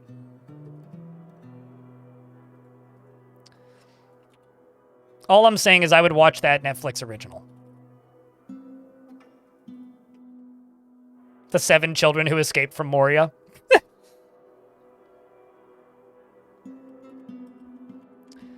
Was Zero Sight and 14 members hard to play? Not really, but you'll get nobles very quickly. Basically what that means is there's 14 active members of that faction, and everybody else is dead or a refugee. Meaning, there's only 14 active members of that faction. If you start a fortress as part of that faction, people will migrate to your fortress from refugee populations. Unless it's a world that's in the age of death, there will be plenty of available dwarves to join your fortress. That being said, you might get a queen on day 10. I need to engage with legends more. I guess I gotta plop down more forts in the world to make it more interesting. You gotta play more than one fort. You gotta play an adventure or two. I know that, like, I was talking with chat earlier about how a lot of people aren't interested in playing adventure mode at all. Like, play an adventurer for like 90 minutes and run around in 2 human towns and just talk to people and learn some names of local bandits. Because when you're playing fort mode and you discover that there's a criminal network and somebody is trying to steal your artifacts, something that's going to happen real quick is not only is there, in fact, actually a criminal network that is infecting your fortress. I realize I'm turning all these off, but give me a sec. I'm trying to convince them to get better pickaxes. Not only is there, in fact, absolutely, most definitely, a phenomenal and huge criminal network, but because you, the player, already know who that character is and already know their name, it'll be exposed in the intelligence screen under plots here immediately. The game, like, information the player knows is persistent from fortress to fortress and adventurer to adventurer. So if you discover the name of a criminal actor in adventure mode, you will know about that criminal actor in fortress mode. If you discover the locations of dragons' lairs or bandit camps or Ettins or Titans or whatever, you will see them on the world map in fortress mode. As an example of this is, you know, this is a bandit camp, right? Oh, actually, it's a kobold camp. I could go kill it.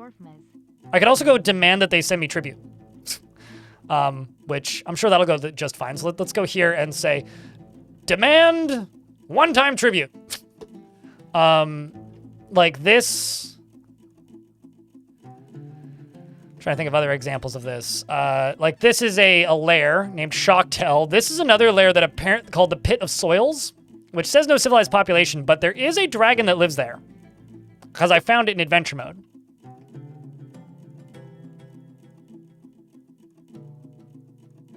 Severian, thank you very much for the 14th month. I barely just made it to my daily minimum. I was like $3 below, but one more sub's got you. So thank you. If I stream for 8 hours today, I've made minimum wage. Appreciate you.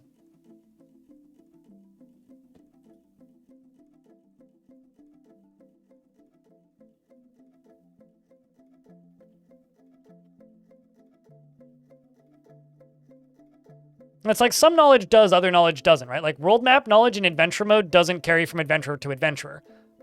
But rumors of your previous adventure mode will show up as rumors that you, the player, can search for.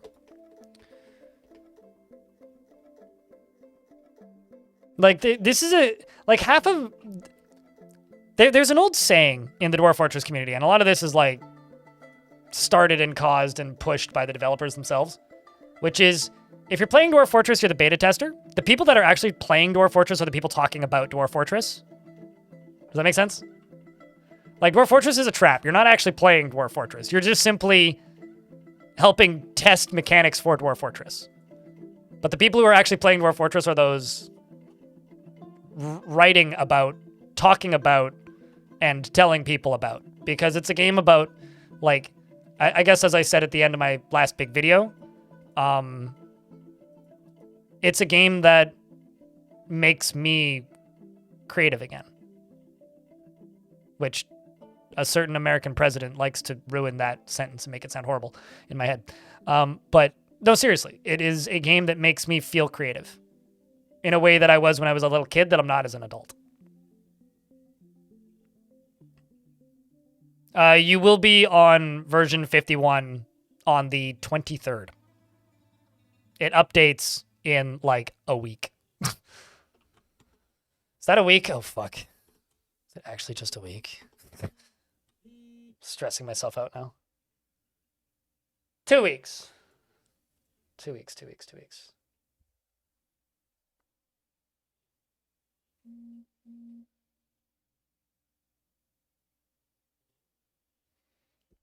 Two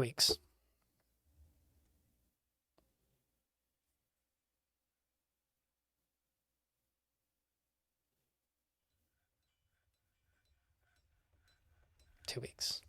Also, what day is it today? It's the 9th. Okay. Whew. For some reason, I thought today was the 13th.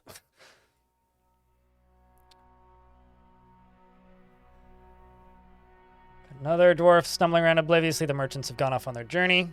Got squads returning. Obviously haven't successfully taken over it yet.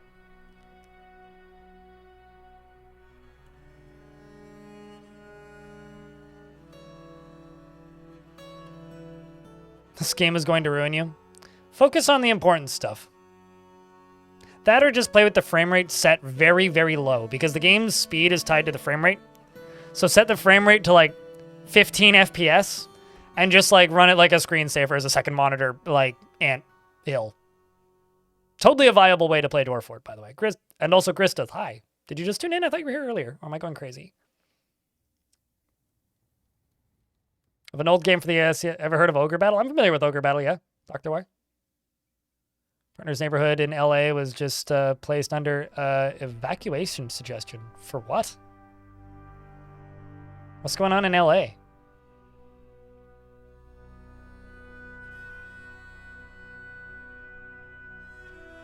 Well, they're still keeping their numbers low.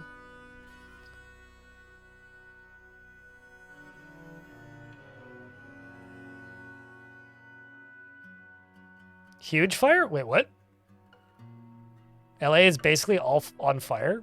So I'll be completely honest with you. The only thing I've been paying attention to in the world recently is Dwarf Fortress. What? Ever seen a McDonald's burn down? No, but I watched a church burn down across the street from my apartment building last year. Kind of looked like the movie Carrie. 100,000 acres in the Hollywood Hills erupted like Wednesday?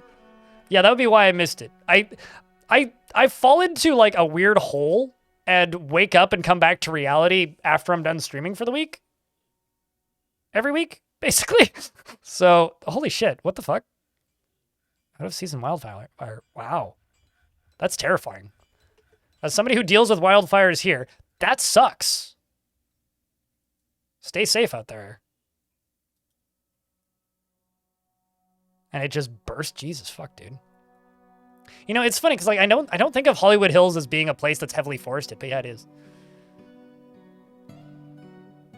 70,000 people evacuated. I mean, like, I would say that LA is a small country, but it's actually not. It's just a country.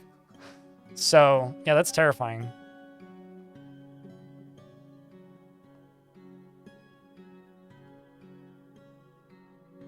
It's taken 3 years in game, Century Moss, to do that. To get the population down to 750. Oh, let's see how demanding tribute from the kobolds went.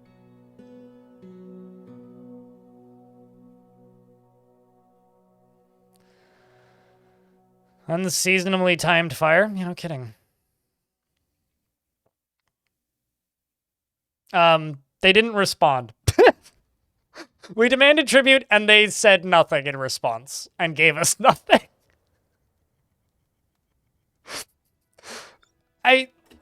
They just kind of looked at us like,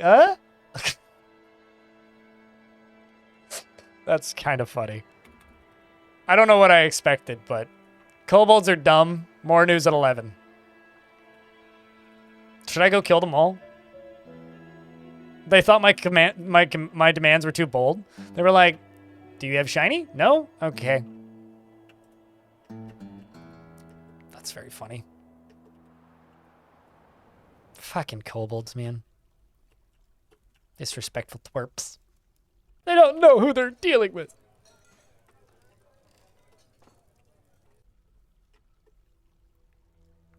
If only they knew. I could wipe them off the map without even thinking about it.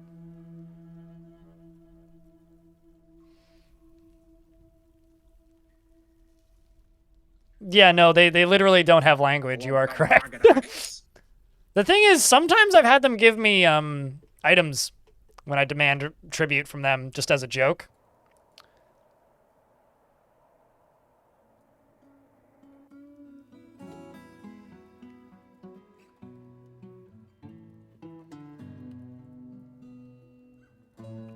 Let's...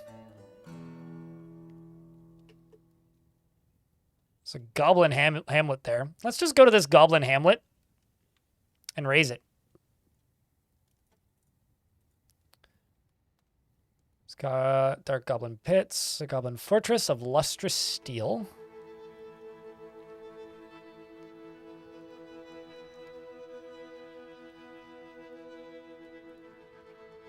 And then you are going to go sneak into this location.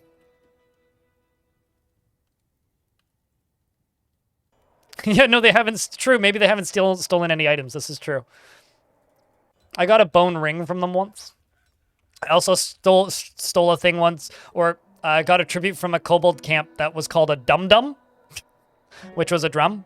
It was literally just like a bongo, basically. Very amusing.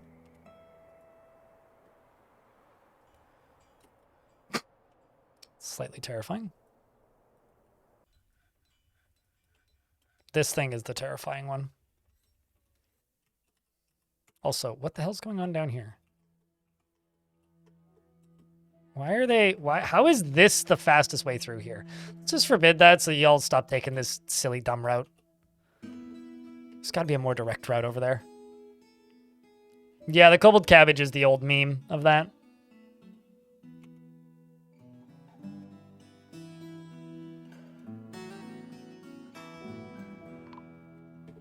Send pictures. Just smiley face, picture of cabbage, dwarf, thumbs up. For some reason, I don't think that would register.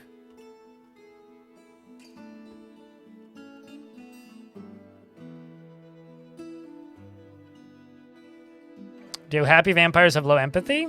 Happy vampires probably didn't need to eat anybody and are getting fed drinks in the tavern and don't care that much about food. Speaking of, some migrants have arrived and are dumb enough to stay in this fortress, and I think... Yeah, this sucker's full right now, so we good.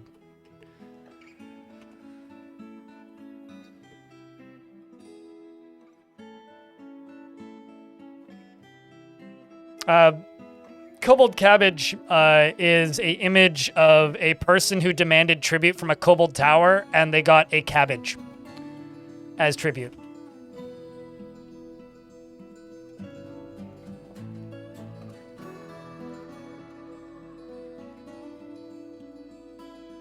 One cabbage, yes.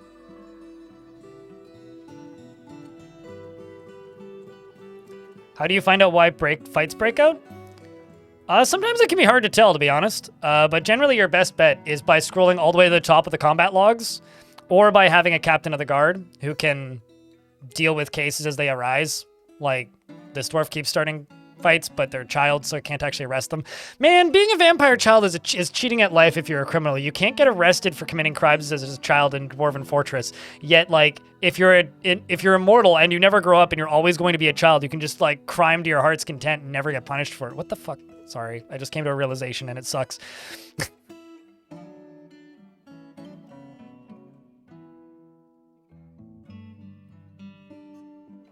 I'm going to make a siege workshop. That would be under workshops, right? Siege. I think I'm actually going to plunk her down here.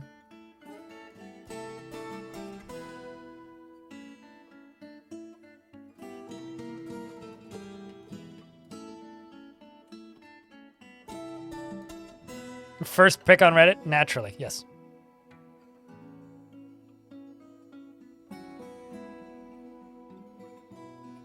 This is Vampire Fortress. You're watching the wrong video game. Dr. Y.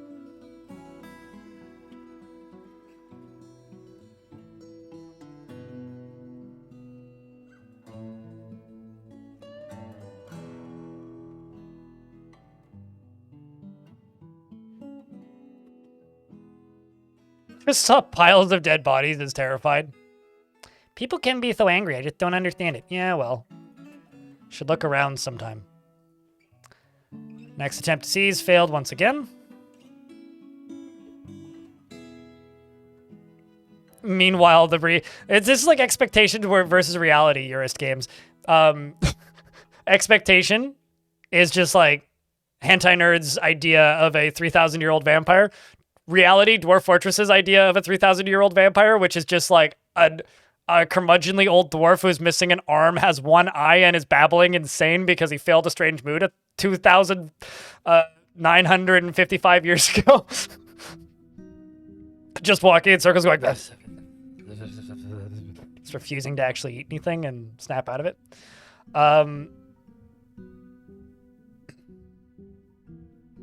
There's 2 goblin soldiers left there right now.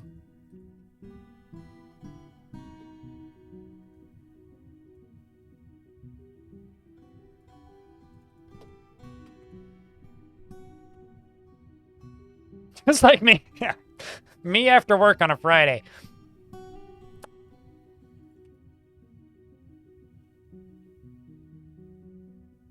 Also, Chunky Doomed is the place that I'm currently attacking trying to steal stuff from.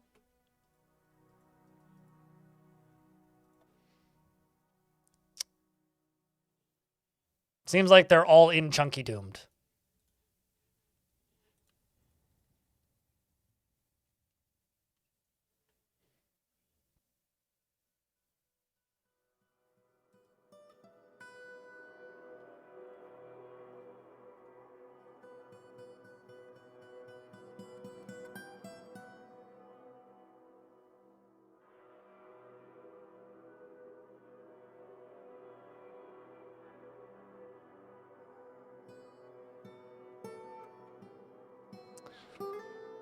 Well, good luck, dwarves.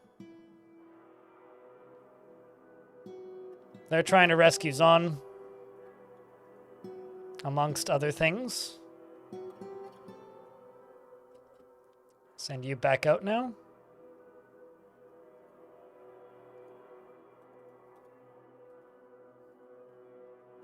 Send you with them.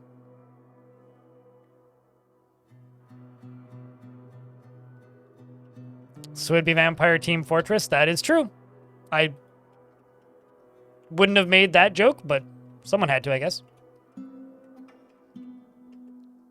Oh, did I turn the burrow on? Yes, I did. Let's do this again.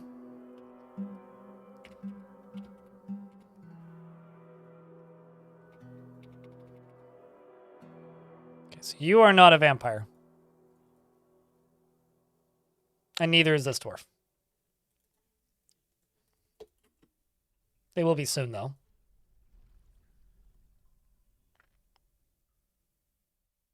You licked a dwarf brain in adventure mode. Did you like it?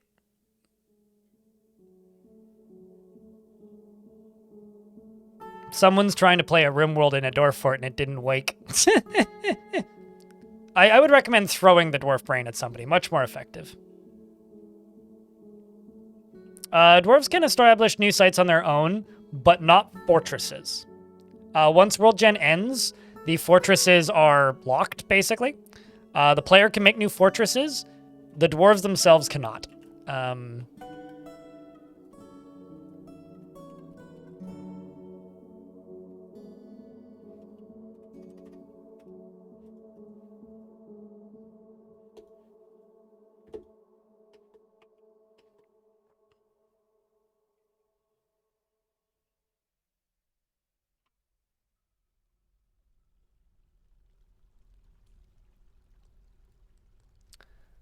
Also, What did Baked Potato say? It's been a while since I joined. I really like the Ghost video. I have a question. In a fresh world, there are 2 dwarf civilizations, both with 0 sites. Looks interesting. Would you get migrants? Yes, you would. I think Chad already answered that question. Yeah, I just saw it. It's all good. But chat kind of answered it already from what I saw.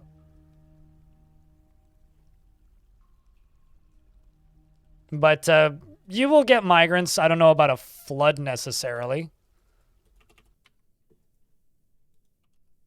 But you'll get migrants.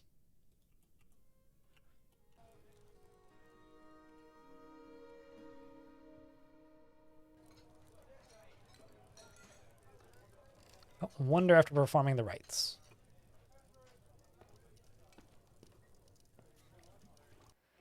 But yes, you will likely get migrants, but you also will likely get nobles very early if they don't have much in the way of population. So if you're okay with getting a bunch of nobles moving into your fort, that's the kind of location you want to play in. If you're not okay with that, maybe pick somewhere else to settle.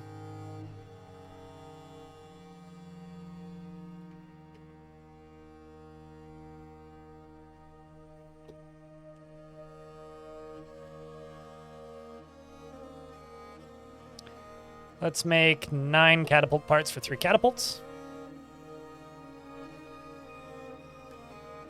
Go to bed, Bastet.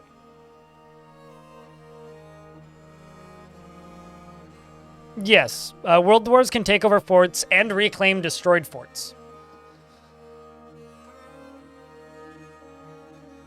Heh. After polite discussion with local rivals, Aerith Scribe Dagger has claimed the position of administrator of the right machine. I beggeth your pardon? I don't even know what that means. Well, I mean, I know what an administrator is, but what does that mean in a fortress mode sense? Oh! I figured it out. Guys, we got it. We got it! We got it! Fortress back. Fortress back. No, it definitely wasn't a polite discussion. Those are the people I've been murdering for the last goddamn knows how long. The Dwarven Fortress of Winterhearth is now back under the control of the Knowing Theater. And these are all my dwarves that are in it, including Ebenezer! And Major! You survived, you dumb fuck! Hell yeah! Dope! That's great. I need to make a messenger. We must deliver the good news.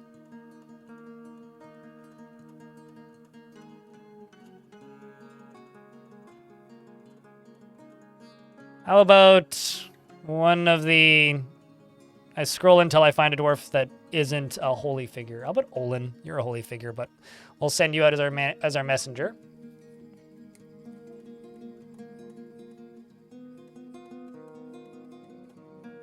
So I'm now going to make request of Winterhearth. I can request you keep. I'm not going to bring back queuing green tea. You can stay there. Bring Iron over, Unforgiven. Major. Ebenezer. From my previous fort.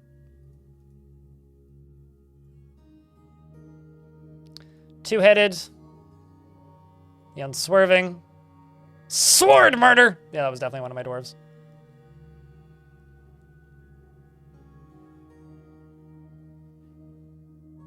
And then you're going to go make the request. So I have now successfully reclaimed my own fortress. Yay. Now we can go after the actual goblins.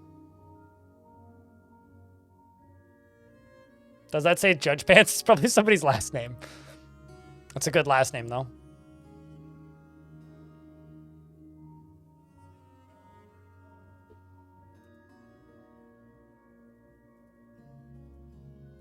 And then reports. This is how the fight actually went. We outmatched the goblin with a cunning plan. The grizzly bear collided with 25 goblins, slaying one of them. Collided with 24 goblins, slaying one of them. Killed another goblin. Dwarf vampire Kubok clashed with 23 goblins. and outmatched them with good tactics, slayed them.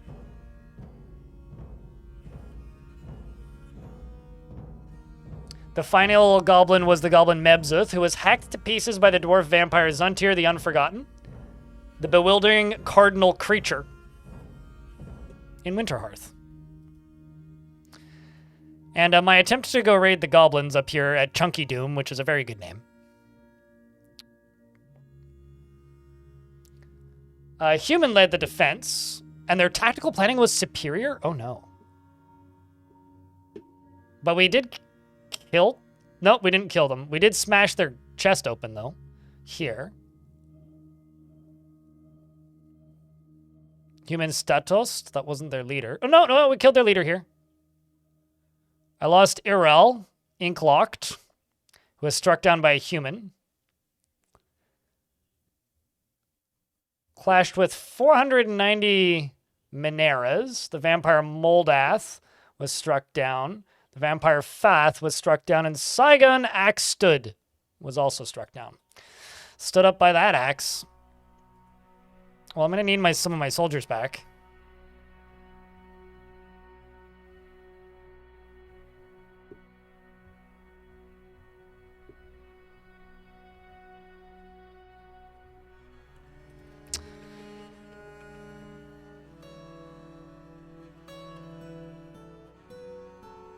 Well, Chunky Doom, yes. Chunky Doom is my next target, because Chunky Doom has my citizens in it.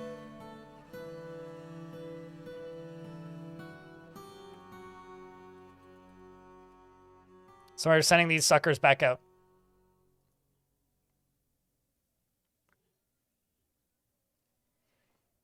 At least one. Well, we killed more than one. Don't worry. We certainly killed more than one.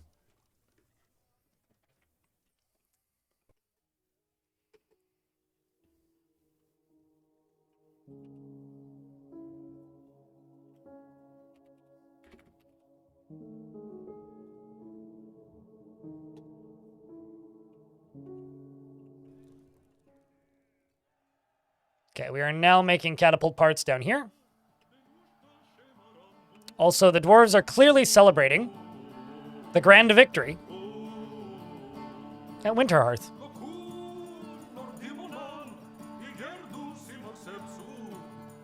Clearly. Clearly.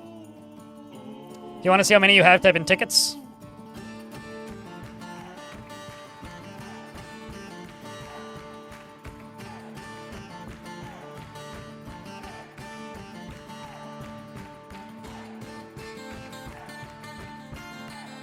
Because I changed the settings in Gortusk, Fritz. In Gortusk, if you go into the difficulty settings and go to custom and scroll down, there's a bunch of invasion frequency and settings and whatnot, and one of them is invasion cap, regulars, and then actual sieges. Let's turn up the numbers a little bit. 300, let's say 50. So they can now send a maximum of 300 goblins and up to 50 monsters. Or mounts. Although I think beak dogs count as invaders, not monsters, which I think is kind of funny.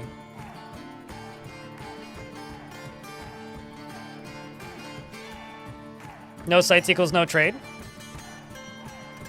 That I don't know, actually. Because I can't remember the last time I played a no sites location. You might still get traders. Maybe. Because some dwarf had no access to booze and was really, really thirsty and got desperate and drank the nearest liquid that was nearby. I once had a dwarf that was forced to drink pus. Because if there's no booze, they go for the nearest water. If there's no water, they go for the nearest whatever. If there's no whatever, they die.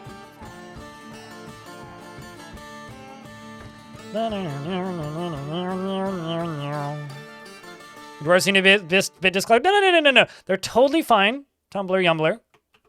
They're just lacking vitamin D is all.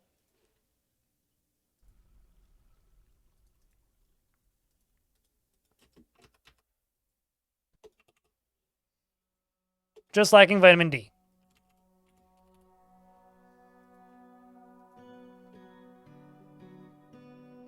You are such a brave dwarf. Or such a dumb dwarf. Not sure which. Although your wife is a vampire, so you should go be one with your wifey.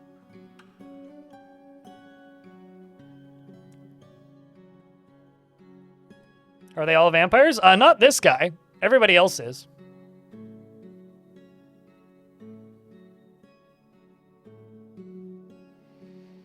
Does invading your fort effectively take down the goblin population?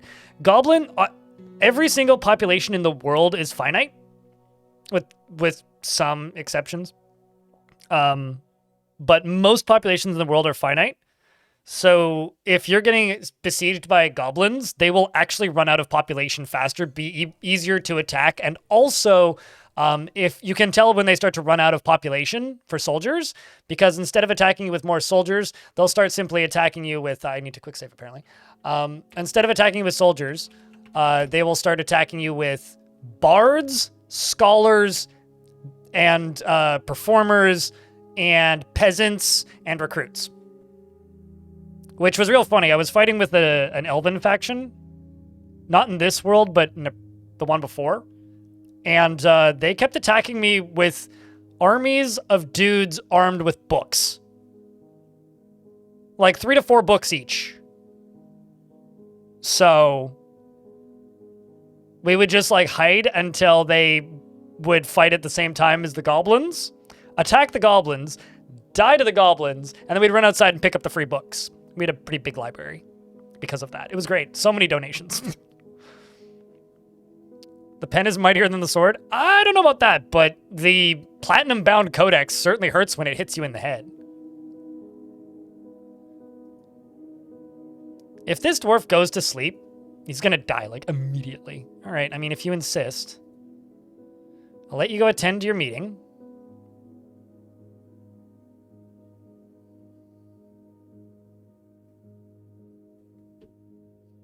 Yeah, I don't treat the Amazon delivery guy quite that poorly, though. King Dragonheart, who says, you gotta love book deliveries. I love how I just turn up the population size when we get attacked. Well, anyway, all of my population who left as part of that siege is now back.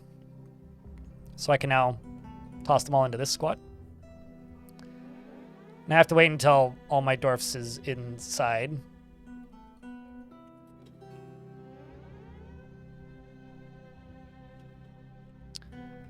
And also, another thing I need to do is I need to go to this and add everybody to it, and then type in vampire,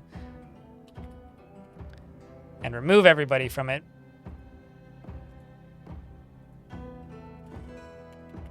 Because I do certainly have other dwarves arriving. How did this go? Oh, come on. They just gave up. They didn't even leave. Okay.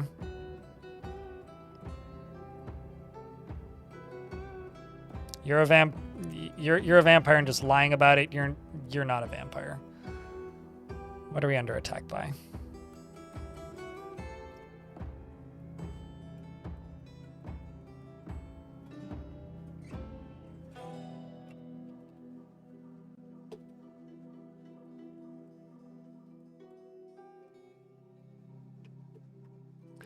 This is going to be a pretty big one, guys.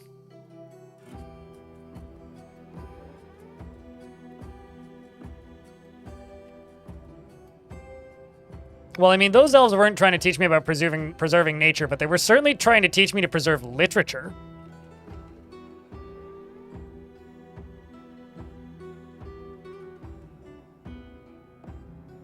Oh, I've definitely done that, Snail Simulator. There's 2 instances where you want to do that.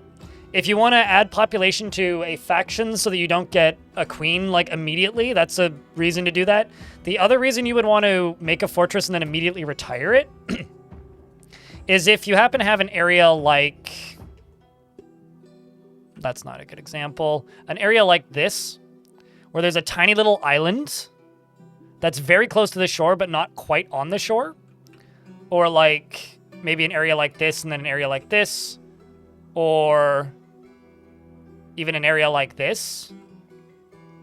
Say these were 2 separate islands and there was this in the middle. there's a chance you won't get migrants on the other side if it's an island. But a gap like that is probably small enough that you can settle a fort on either side. So you can essentially plop down an embark as long as it connects the two beaches together on either side, like a really long embark, that will connect the continents together. So you can make bridge forts. Some people literally spend hours and build actual bridges, but you don't have to do that. You can also do it with two forts as long as the two sections are connecting.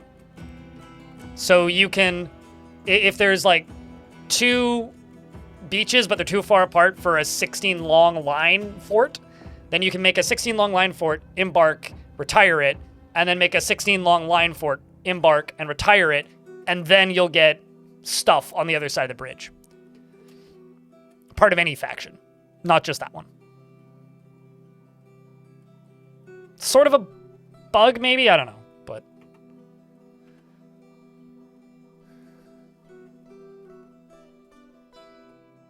Also, what? Will he lie until he drains somebody? What, that dwarf? There's nobody to drain, really.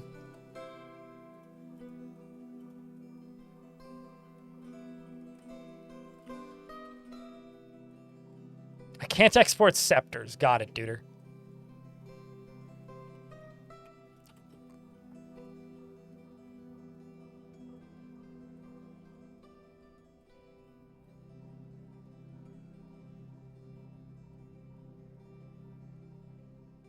Making some catapults over here. For funsies. Thinking about something like this.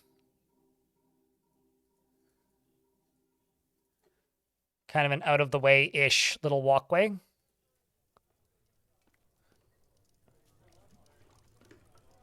So why don't we start, like, maybe right here? Or actually, let's start, like, down here. Instead of up there. This will be for carrying boulders up to here. Because I like little tunnels like that. All right, let's get this closed.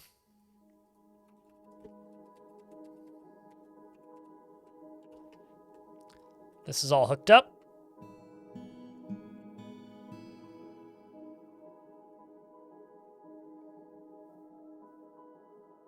I really hope everybody's fully geared up.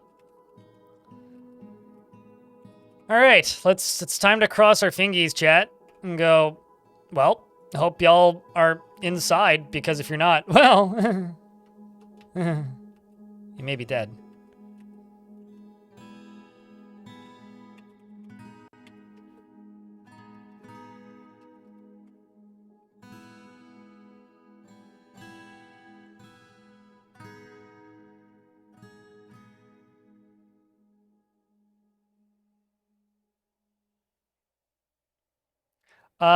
Caverns do count as bridges, but not all islands have access to caverns. That's the wrinkle there. But also, if you're on an island that has cavern access, they're counted to a bridge up until the point where you need to try and attack something that's not on the island, because then you can't.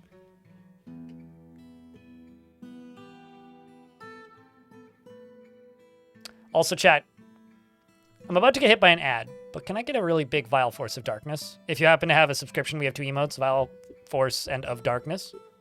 Let's get a real big Vile Force of Darkness, because it's about to come up that hill.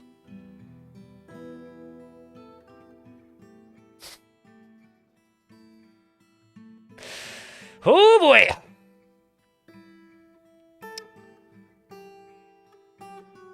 Hope they like burning. I'm gonna have to set up a tower, aren't I?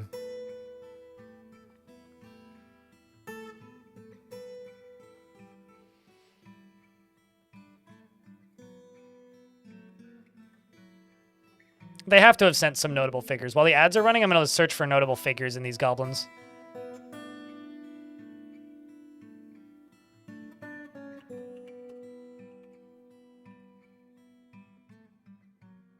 Nice big siege, yes. I'm thinking what I'll do is I will build a tower like right here out of ice. Just dig this down a few layers, because that'll be easy to do. And I can get my Marks Dwarves stationed in here and just shooting bolts down, and that'll be pretty easy. Or are we bone? Oh, we have a counter plan, don't worry. We got a plan. I mean, it could fail, but I have a plan.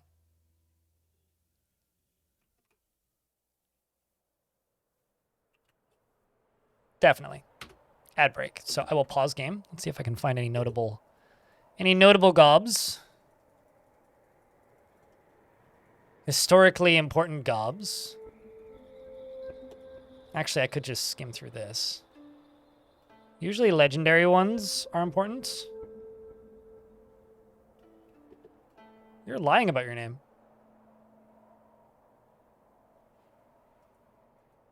Maybe you're not.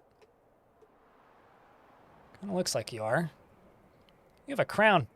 Banshee. Fancy that. It is made with giant cave spider silk cloth.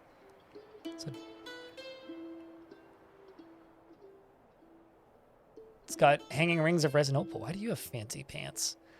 The door. I sometimes wonder about the goblins that show up with crowns. It's like, are you rich in legends? Could I like scroll through your histories and find out that you actually like have a whole bunch of goblin bucks worth of money back home? I got copper short swords, iron whips.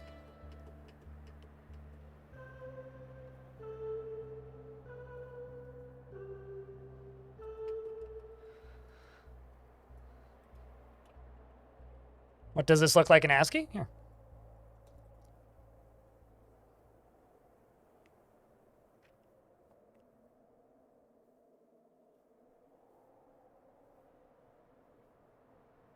Is there any real difference between creating a retreat burrow from creating a civilian alert?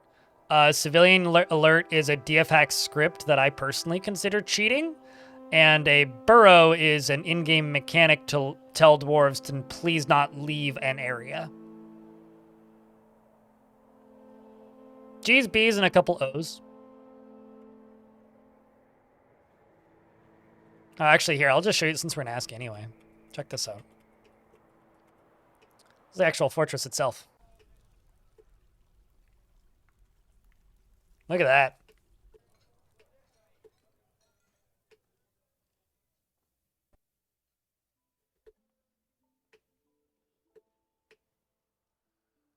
Is that all green vomit bits? All of this green outside is vomit, yes.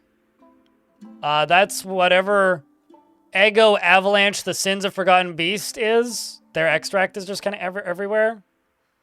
I can't remember what that does. Hopefully it's nothing too terrible. And then this is all, you know, glass, obviously.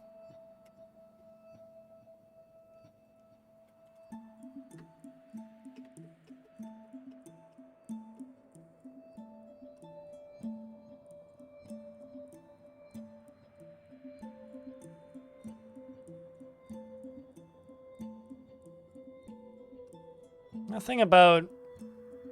No, I love it when goblins show up with a massive family. Usually doesn't happen until they start to run out of unnotable soldiers to send, basically grunts, before you start getting notable ones.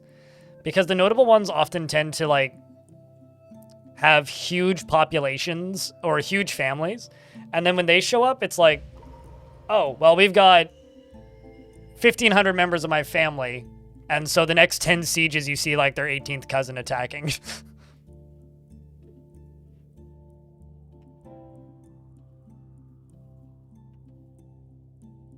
Sort of like the bag bug, where you can tell how many times a goblin has tried to steal your children by how many bags they have in their inventory.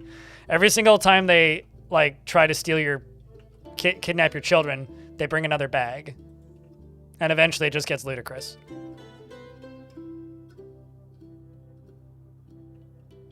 I mean, honestly, I would say going to a dwarven fortress to invade is probably safer than, like, staying home, depending on the goblin fort. Purely because goblin forts are, like, often full of, how do I put this? horrible demonic overlords that just want you dead. It's a big siege, which is followed by some very slow Mineras. And some very slow ogres. All the way the hell back here. Oh, that's funny. Well, I guess they are just children. They're only like 6 or 7 years old. How long do blind cave ogres live, chat?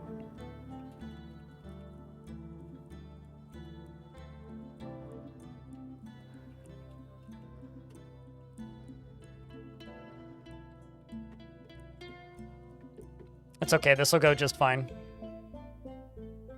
Those are Mineras. They're a third-level cavern critter that are intelligent enough to speak and will join goblin factions as soldiers.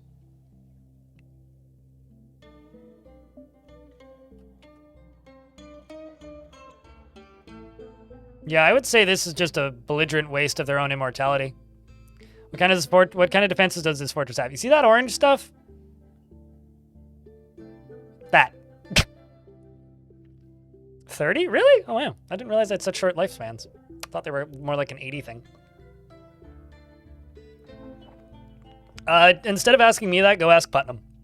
Or listen to one of the various discussions I had with Putnam about multi-threading in Dwarf Fortress. The short answer is a lot of systems are not worth multi-threading for Dwarf Fortress because of the way the game is programmed. But computer get bigger and code get more optimized.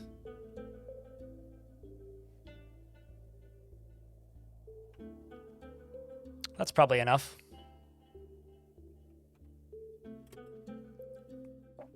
But for the Mineras, if you haven't ever seen a Minera before, they're these things. They do actually have torsos.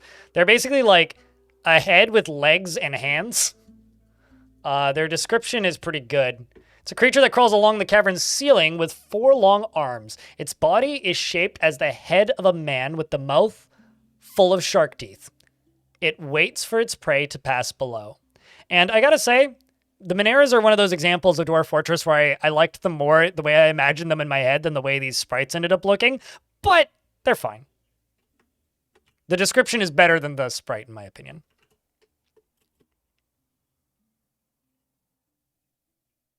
Something I really want them to do is, the last time Tarn was on my stream, they talked about a notebook that Tarn found with the original ideas for all of the creatures in Dwarf Fortress. I would love them to go back and retroactively re-add all of those.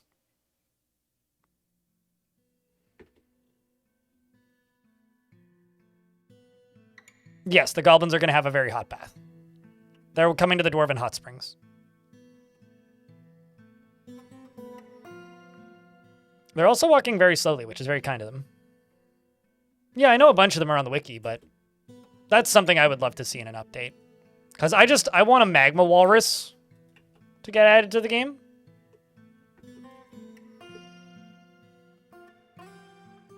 They're kind of like super evil Gorlax. They sort of are like evil Gorlax's, like Gorlax's evil third cousin or something.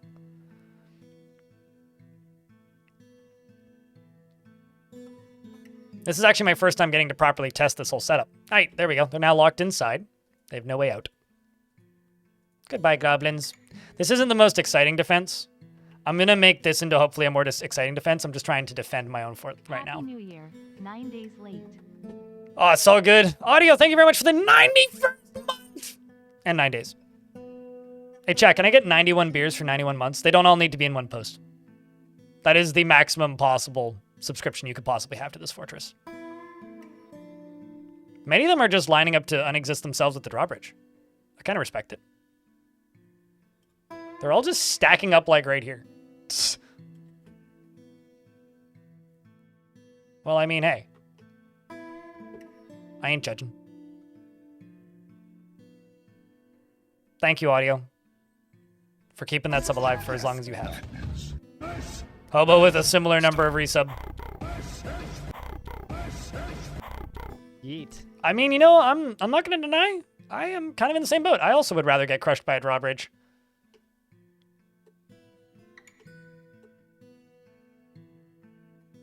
What's good? This goblin's just had a really rough day. But, Dwarf Fort's pretty good, man. Streaming in general. Life's pretty good. I'm looking forward to being able to move into my own apartment. ASCII please, for the pop clouds. There you go.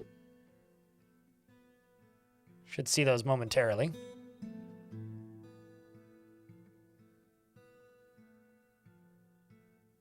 You can see all the armor getting pushed through, which are the little brackets. The slashes are weapons.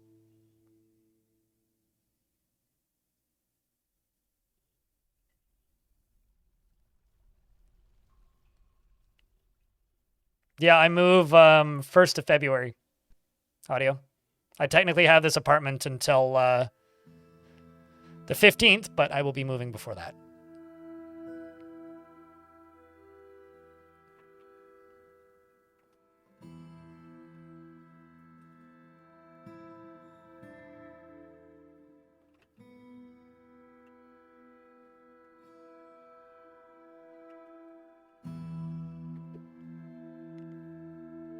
The ogre's lucked out. I'm kind of happy because they could topple my drawbridges, these ones. So they could make my drainage a lot less straightforward.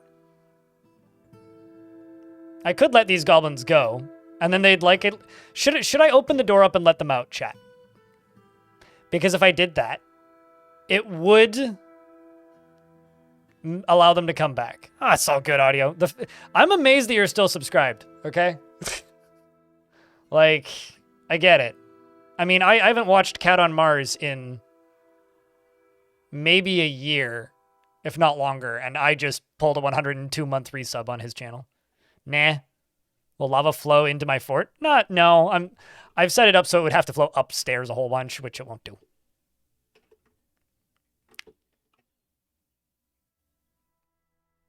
This is kind of like a horror movie at this point, though. I mean, look at this. It's horrific. Terrifying, even. These goblins had families, maybe.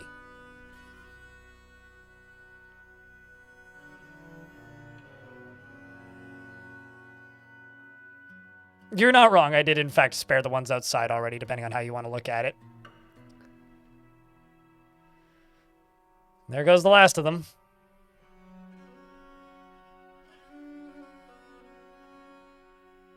We can put their families in lava too. Yeah, no, they should bring them. Should call them. We'll make it into a pool party.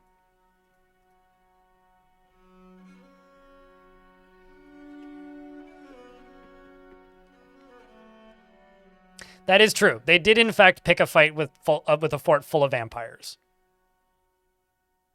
I also wouldn't expect to live very long if I picked a fight with a fort full of vampires. How is my reservoir all staying at 7s? Because it's filling faster than it's draining.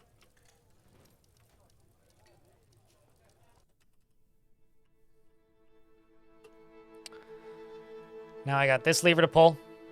We'll see how quickly this drains. This is my new setup for this. This is my first time getting to test it.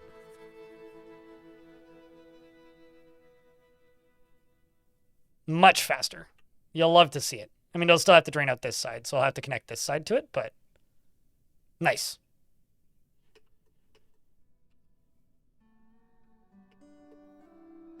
Dumps down into here real quick.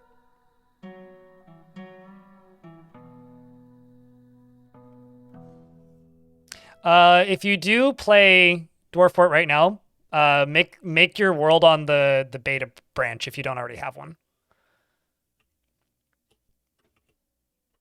Also, let's do this. Rock mechanisms. 80, because I'm going to need a lot. Make them out of gabbro. And iron chain. I don't know how much iron I have. 80. I do not have 26 iron. Well.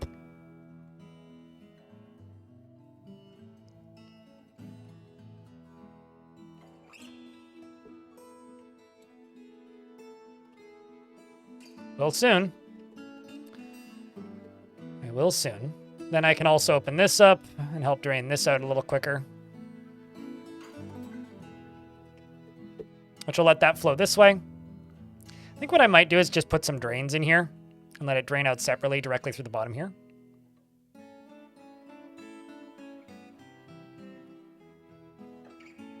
Goblin documentary be like sad face. Dwarf documentary be like engineering.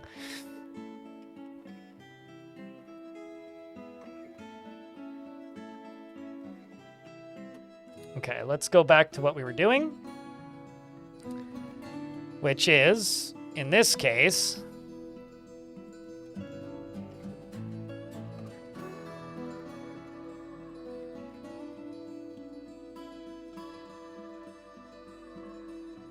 Chunky doomed.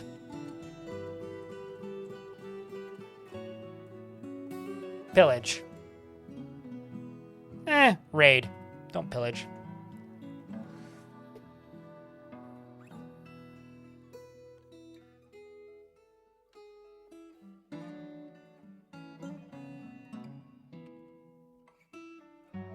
I've enjoyed seeing this new fort. Cheers, man.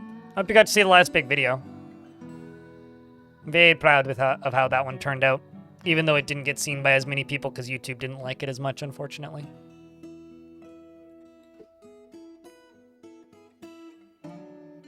Cautious of starting DF too addictive from what you've heard? I mean, it's like anything else, YouTube chat. It's a game that can easily take up a lot of time, though. One thing I'll say about Dwarf Fort, though, like I've said multiple times today, if you're planning on jumping in, either wait until Adventure Mode is out, or play on the beta branch. But be wary, if you play on the beta branch, there are some weird crashes that make no sense, such as clicking sheep. The Vampire Glazer, Unib Rulnod, has married the Holy Diamond Thob Stormwolf.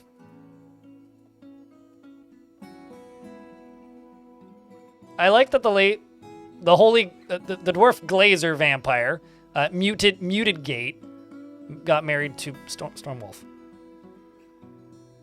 Do not click the fluffy animals. Yeah, do not click the we raided somebody last night, audio, and chat was just like, oh, do not the sheep. The sheep will crush your... And then he clicked the sheep when they said, do not click the sheep. It was like, wait, what? And clicked the sheep. It was kind of sad, but also grimly funny. And then we all just kind of awkwardly laughed for a minute. Then he's like, well, it didn't lose much progress anyway. Anyway, chat, can I get, I don't know, some wine or something? Post a happy party emote for the happy couple. They'll never get to sleep together, though, because they're both sterile and they're vampires and they don't sleep, so. Sag. Forever alone.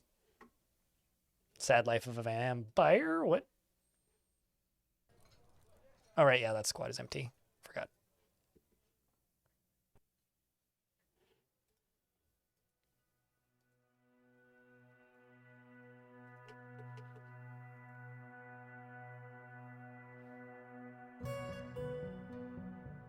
Maybe I do want to ask for Q and green tea back.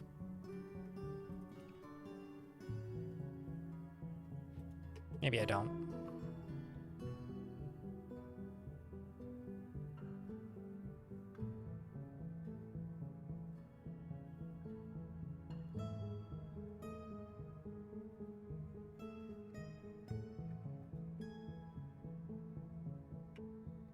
Oh, I'm like, why are they not leaving to go attack the thing? Literally can't leave the map. Door not open yet.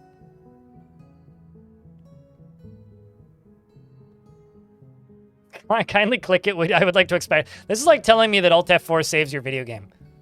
Yay, you finally went and became a vampire, you silly.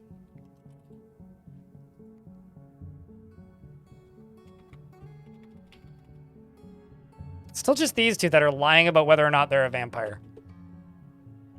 Strange dwarves. Everybody else admits that they're a vampire. Why don't you just admit that you're a vampire?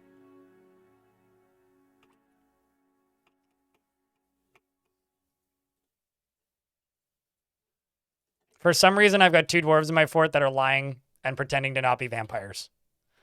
Which is kind of funny in a very Dwarf Fortress-y fashion.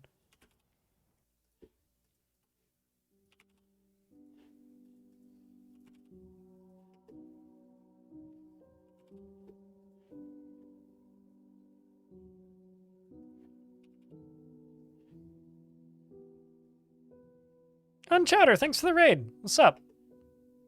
Mods, can I get a shout out for Unchowder if possible?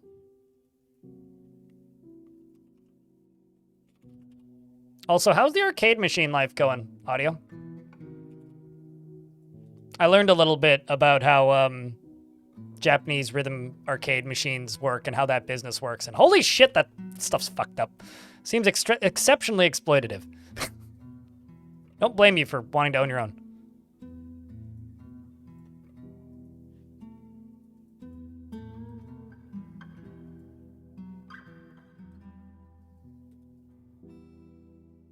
Loading a catapult up and over here.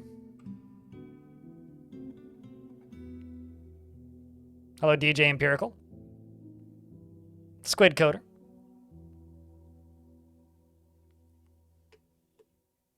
Still working on the arcade cabs, or they haven't broken yet? Or like at job?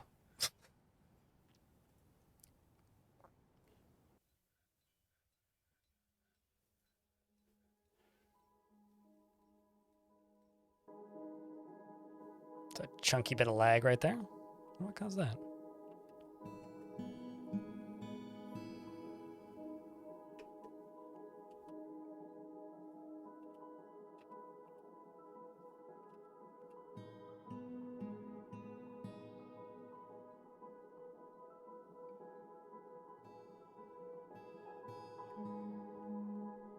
Not broken, but the two you own are very, very much they work or they're fucked. Okay, yeah, no, that makes sense.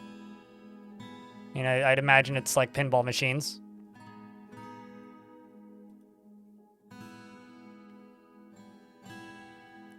Or stuff just ceases to function. But how was stream today on Chowder? How's the vampires? You just completed your labyrinths? Oh, I made a labyrinth in Long Death a long time ago. As far as how are the vampires? Pissed off mostly. We finally took back Winterhearth, and now I'm moving to Chunky Doom because it's a good name. So I'm attacking a place called Chunky Doom, and we're gonna try and stab them to death with pointy sticks. And also that thing is attacking me, which is a Forgotten Beast, which is a towering feathered petrosaur. It has a broad shell and a bloated body. Its pale feathers are downy. Beware its deadly doost. Maybe it can kill that web spitter for me. Or maybe they could kill each other. That'd be even better. Chunky Doom is really good, which is why I want to take over it. Also, I want to take over it because most of my kidnapped dwarves from the other location got moved to Chunky Doom at some point, so trying to get my dwarves back. It's not working.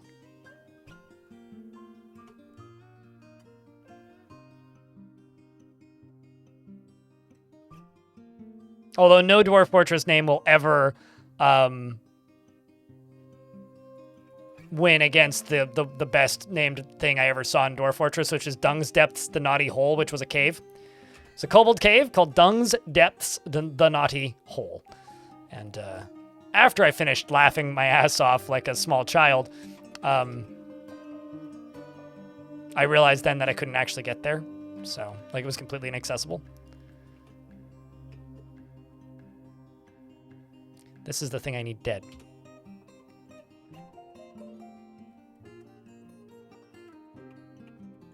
Could just drop a rock on it.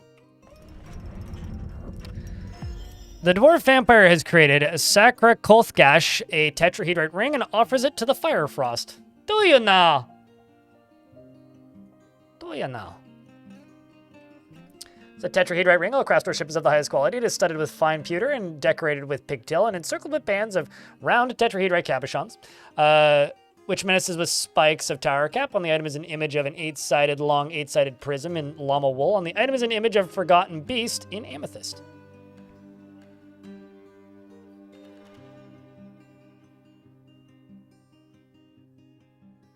Bring a monkey to Chunky Doom and you'll have a chunky... No, that would be a Chunky Doom monkey, wouldn't it?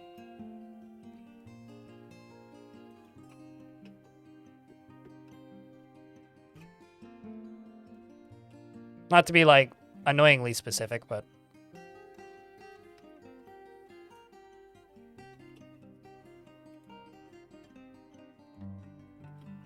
Just realized I made my life harder for myself unnecessarily.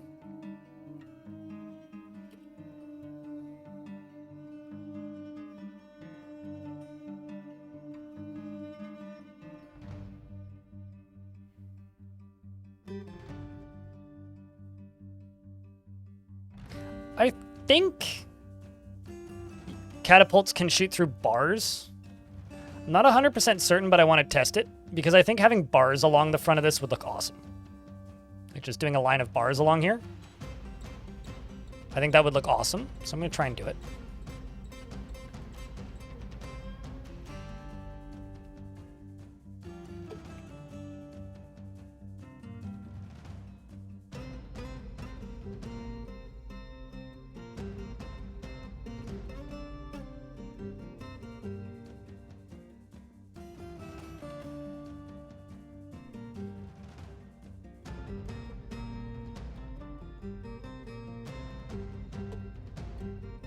No. Well, found some ice. There's a lot of like random Dwarf Fortress references in other video games. I think one of the most noteworthy is the Masterwork crossbow in Borderlands. Or just all the various random references to Hail Armok, God of Blood. The thing about the Armok references, though, is a lot of the Armok references get misunderstood as Warhammer references.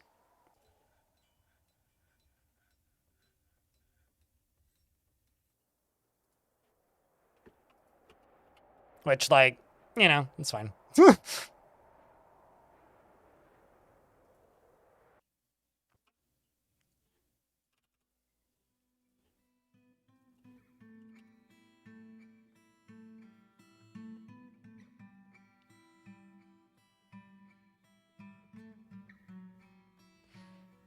No, slaves to Armok, God of Blood.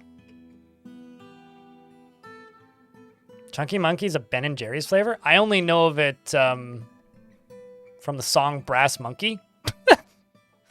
Although that's the Funky Monkey, but I think he says Brass Monkey, Chunky the Funky Monkey at one point. So that's my only actual association with that. You have it displayed in your quarters? Oh, there you go, Dr. Y. Yeah, I think it's in the second one, too. I never played the Borderlands games, but I just remember seeing a whole bunch of screenshots and people going, oh my god, there's a thing in the Dwarf Fort! And that was just the Dwarf Fort community. That was my very accurate representation of what they were saying when... Like, the Dwarf Fortress community, maybe not so much these days, but like back in the day when it was this weird niche game, there was like two teams. There was team, oh my god, that's a Dwarf Fortress reference! And then there was team, shut the fuck up, nobody cares if it's a Dwarf Fortress reference! And I was kind of on, oh my god, it's a Dwarf Fortress reference. Or Senpai noticed us, which is big video game company noticed tiny Dwarf Fort game.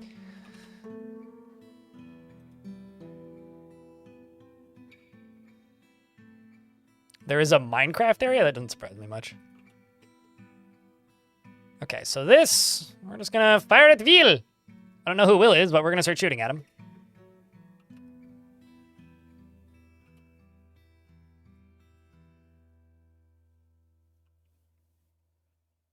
Do you know what they'll do after adventure mode? We'll get some additions made to... I don't know, actually. That's a good question.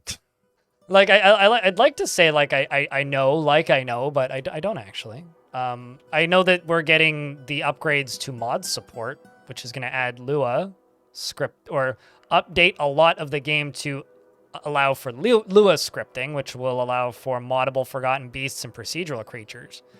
But outside of that, I don't know. I'm not sure. It's up to them. Something I really want to do is after adventure mode is out and after they've had like a week to patch it and after I've had like a week to move, so realistically like 3 weeks after adventure mode is out, I want to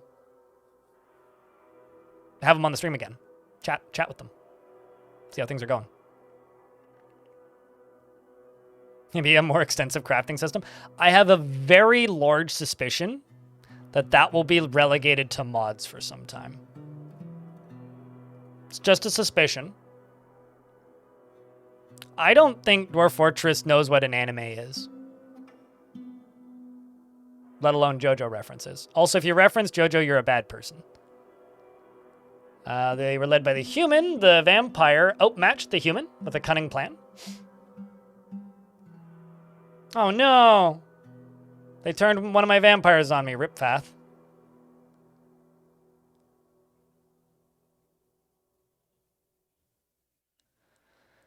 How dare you? I'm not going to move off of this screen until the ads are done.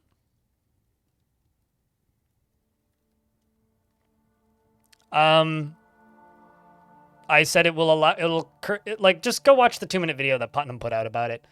But essentially right now it's not going to do anything outside of, I mean, you might even be in an ad. I don't know why I'm talking.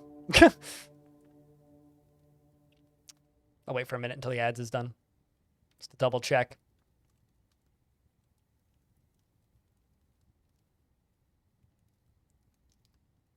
But if you're not in an ad, or, well, I'll just wait another 30 seconds. Then most people will be out on. This is a big-ass fight. Elf, elf, elf, elf, human, goblin.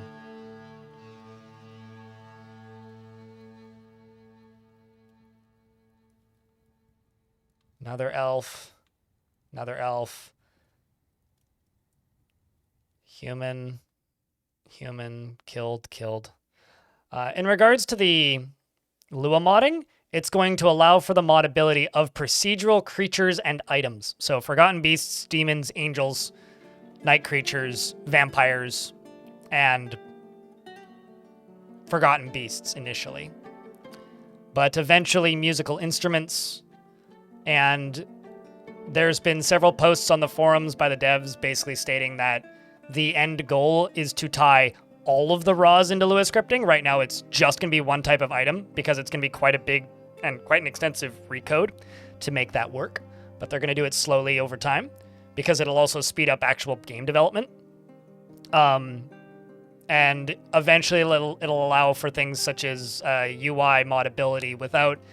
Because it was like 2 months ago in the Future of the Fortress, Tarn said that it'll allow for things such as UI modding without the need of DF hack, basically. So in the future, yes. A lot of elves in this goblin location. So in the long term, yes, it will allow for quite extensive modding. Initially, virtually nothing. Just one subset of creatures in the game will be moddable all of a sudden that weren't moddable before, which is procedural night creatures.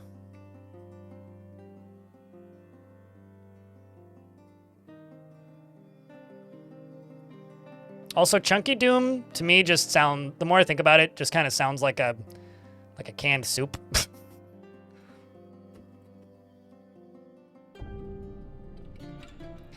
See, there's some things in Dwarf Fort as well that I don't think will ever get improved. Flying Man YOLO. Because the game is supposed to be intentionally clunky so that you fuck up.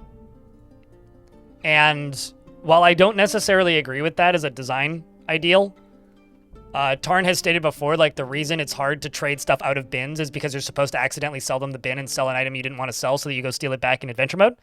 But the reality is people just Alt F4 and go back to a save.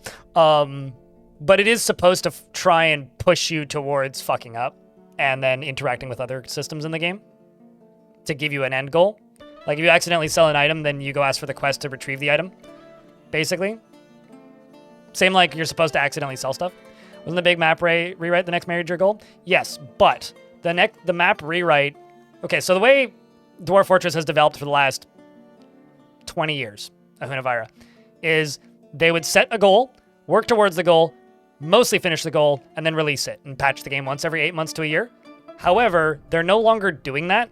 Adventure mode is the, quote, last big wait between patches, and instead what they're going to be doing is piecing it together because Putnam is doing her thing, Tarn is adding things, Zach is doing his design work, and because they're working internationally now, not in the same building, or not in like the same general vicinity anymore, Zach and Tarn, and because they have a second programmer and can work simultaneously, and also they're using like proper version control, unlike just Tarn with himself, which is just him fuddling around with his prototypes mostly. They're going to piece that out into a lot of small patches instead of just big patches. So, as an example, there was a small addition to Adventure Mode as part of this update for Adventure Mode, which adds in the magic items that have magic powers attached to them. That is now in Adventure Mode and is sort of halfway in Fortress Mode. But that can now be added onto, and that is a feature that, from what I can tell from listening to Scuttlebutt coming out of Zach and Putnam and Tarn, that is a thing that was developed in like a month and a half. Just like those items that have powers stapled onto them that are in Adventure Mode now. So this is purely speculation. But what they've stated is they want to do much more frequent small patches instead of infrequent large patches. Not like an axe that sets things on fire, but here, let me show you. I was going to queue something up, but now I can't remember what it was. So instead, I will just simply go to the screen and show you Cloud. This is an amulet that gives you Force Push, which I have in here, locked in here in case I want to grab it with an adventure in the future. I also have a ring that gives you or is it a ring? Might be a bracelet. I have another item that gives you the ability to shoot ice bolts. Somebody in chat had an axe that gave them the ability to launch stuff through walls. Or launch stuff backwards, like Force Push. Basically, Force Push, Force Pull, Stun, Cause Pain, Shoot Lightning Bolts, Blind. There's another one. It's basically just the powers that the Intelligent Undead and Necromancers can have are attached to weapons that can be and items that can be found in Adventure Mode. How do you use those powers? They're in the abilities screen in Adventure Mode once the item is equipped. Okay, come get your goddamn jacket then. Let's see if this works.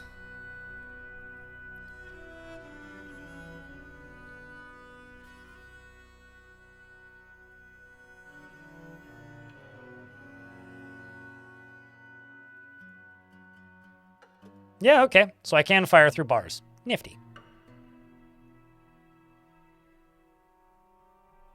So that'll probably be the next thing you see, because that's what Putnam's working on right now outside of bug fixing. Outside of bug hunting and bug deletion. That's what Putnam's working on right now. So because of Zach and Tarn and Putnam kind of working as a team, I do genuinely think you're going to start to see more frequent patches. Versus the, traditionally super infrequent arcs that they did in the past.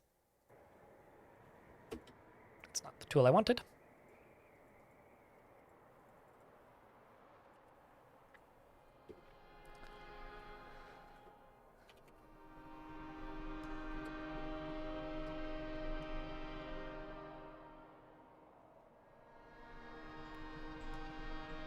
There was a bug with the very first version, Dr. Y, where the items were getting stolen by kobolds. So kobolds were stealing the magical items and then... Uh-oh. That's a ghost. Where kobolds were stealing the magic items and then hoarding them. I really want them to unpatch that because I want to get attacked by a goblin thief that just shows up and paralyzes my whole fort and fires somebody into a volcano. And then steals a sock and then runs away laughing. I want that so badly. You have no idea. Like, there's just... My heart. Did they ever learn how to use them? I don't know. It was only in the game for like an hour. Maybe not quite. It was in the game for like a day. Like, it was patched out real quick. So I probably not. Like, realistically, probably not, but man, I can dream.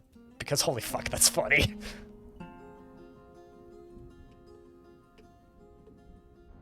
It'd be pretty funny if they could Uno reverse on us. Yeah. It's like suddenly kobolds are scary because they just have the ability to paralyze your dwarves and blind them.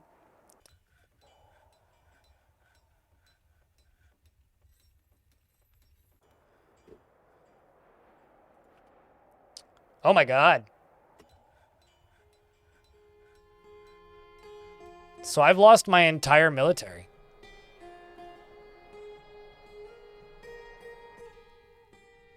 We went and attacked Chunky Doomed, and I guess they weren't joking. Manum led the attack, was outmatched by the Goblin Burr, Therafool, with a cunning plan. But the attackers did have a strong positional advantage, so we started off with the advantage. Took out a human, took out another human.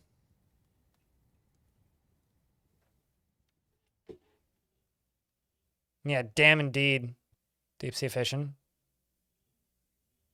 Did you hear that? Because I didn't hear that scream. I'm just worried it didn't work.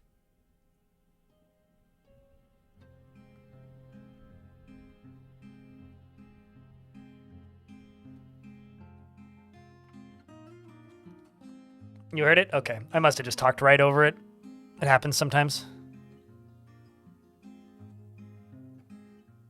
I think we are in those cans of soup, though, YouTube chat. YouTube chat says Chunky Doom is going to resemble a can of soup when I'm done with it. Chunky Doom actually kind of sounds like a can of soup that would be in Omega Mart.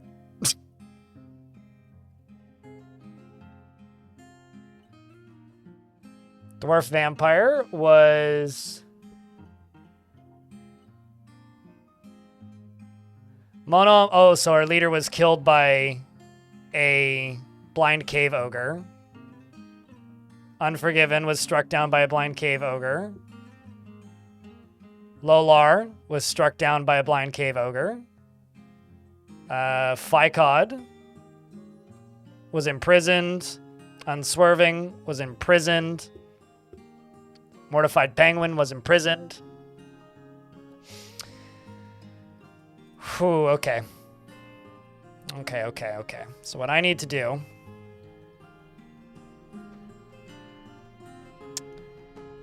is I need to go get Q and Green Tea back.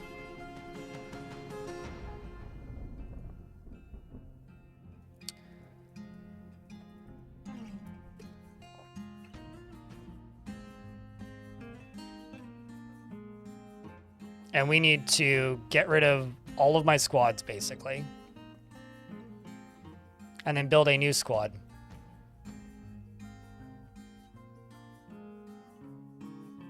Chunky Doom also sounds like an excessively chocolate cake or a cookie. I don't disagree, yes. It does, in fact, sound like that. Except it's got like 20,000 calories. So it's like horrible for you. A bed toppled? How dare you topple a bed? This ghost is just going around table flipping beds. What are you? Ghost. An energetic poltergeist. This spirit has not been properly memorialized. Well, rip. Gosh darn it.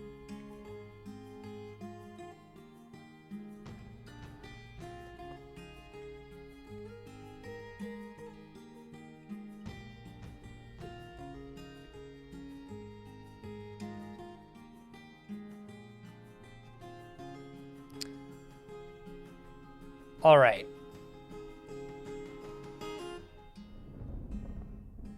At least Spineless is back, so's Guilty Judge, but you're not going to be able to join us. Been laid to rest, that's good.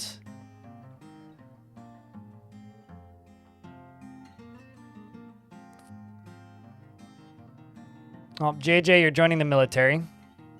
Good news.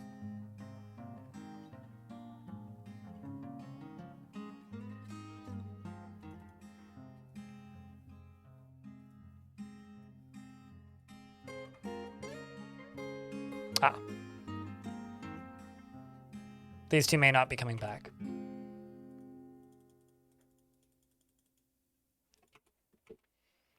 Let's do this.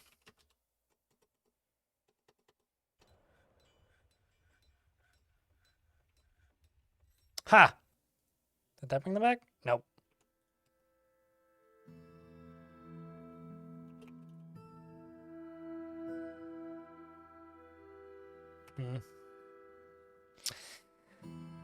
Well, we'll let that run.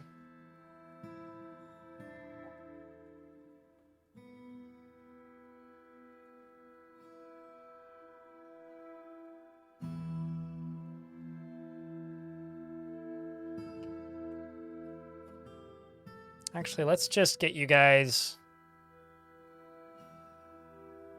Yeah, just running with full armor. Although, actually, let's just go crossbow. And instead of a crossbow, just bring individual choice melee, and we'll just call this...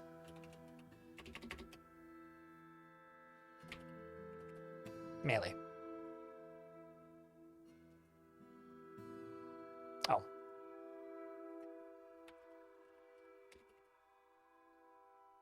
Confirm and save. Soul Squad is now melee. And now I get to go pick more dwarves for the military. You want martial training. You're inflamed by hatred. You crack easily under pressure. You have usage of your hands.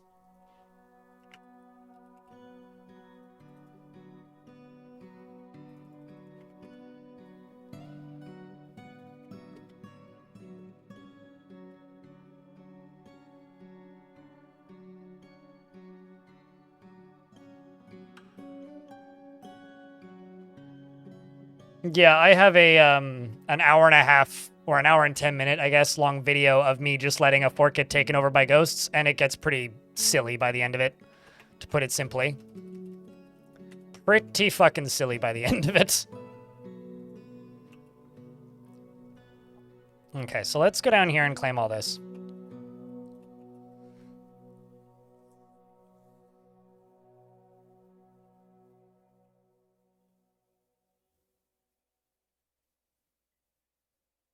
Now you're once again considering learning Dwarf Fortress. Fun fact, I actually found Cud to be harder to learn than Dwarf Fortress in a lot of ways. But they're very different games.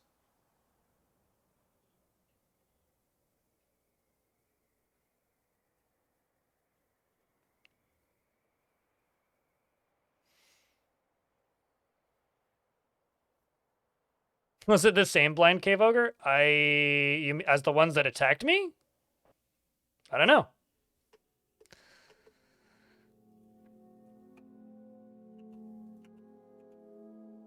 I don't know. It could be. You know what? Kind of looking at this front door and going, I realize I've got this partially set up. Let's, instead of setting it up this way, and just do this.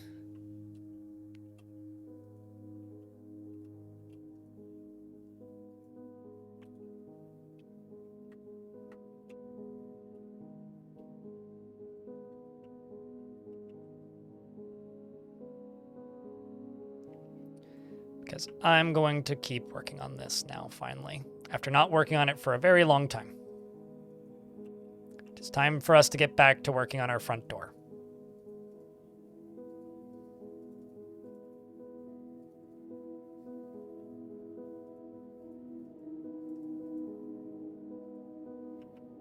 Our very icy front door.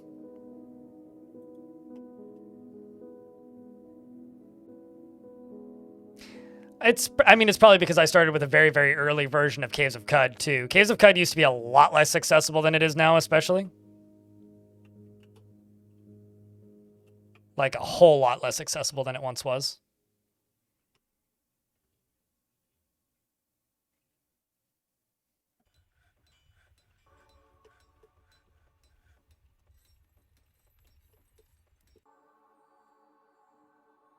Okay, so this would actually be safer to just do this way.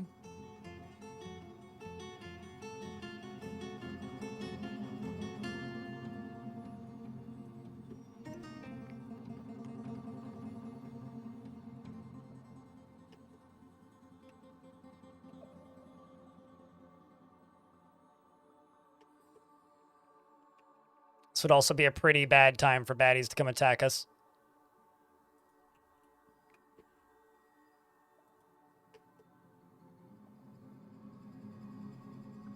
There's just goblin blood everywhere. That's fun. It is really good. I really like Cud. We'll do another run of it at some point this year. And I will. Just might take a bit. But we'll get to it.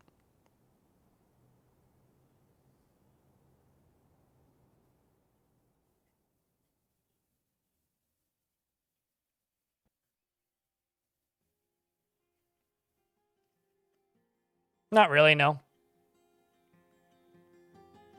What can you advise to do with them? Make them into crafts, put them into stockpiles. What the rocks being on the ground doesn't affect your FPS really, but what will affect your FPS is if you make a giant stockpile and tell all of your dwarves all at once to go haul all of them all at once. That'll affect your FPS, but even that won't, you know, do much. A lot of things that you'll read about super heavily affecting FPS in Dwarf Fort these days largely aren't so much going concerns, because I know this might be a shock to you, but computers are better than they were when, like, a lot of Dwarf Fortress was built. Turn them into rocks, make some big walls with them. Yeah, something like that.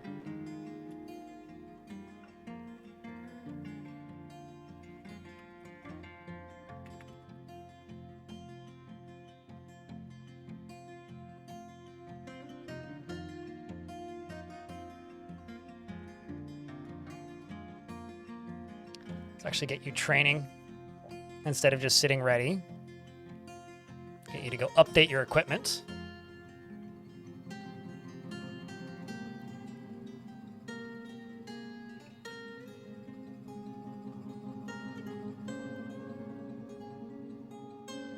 Okay, so when do messenger return?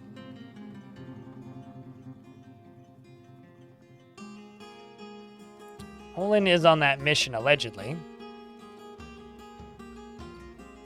I think I need a new messenger, because Olin seems to be too distracted with being a religious twit. Stellantis, you now have a new job. You are now my messenger. Go do the messenger job, please. Damn, you are a happy-ass dwarf. I'm very concerned for you.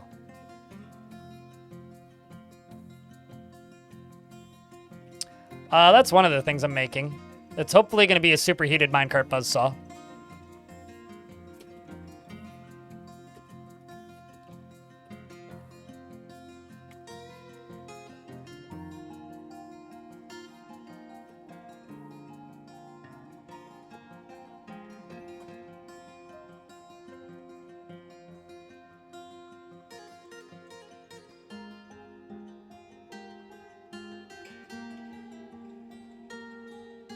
Is the one that tanks your FPS. For me, it's not the liquids themselves that tank my FPS. What tanks? Oh no, my giant lizard died of old age. That's a sad. What tanks my FPS is dwarves trying to cross moving liquids. So liquids can be involved in issues with frames for me, but they're usually not the sole cause of it.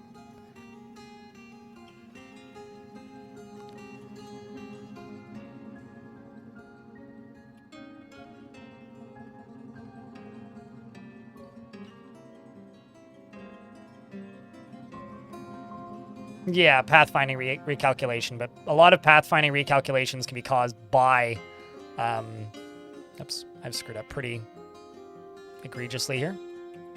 But a lot of pathfinding recalculation can be caused by,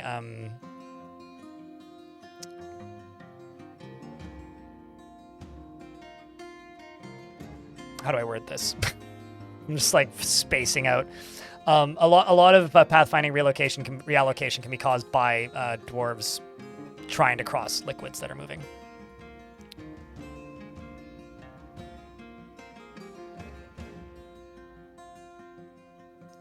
But the game has gotten a lot better and smarter about that stuff too. A lot of that's thanks to Putnam.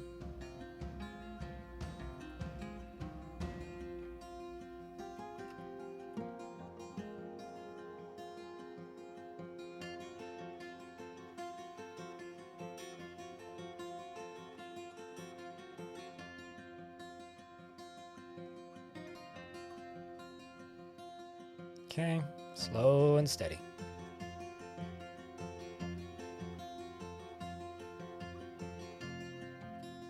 Last thing this dwarf is going to do is remove the floor under their feet.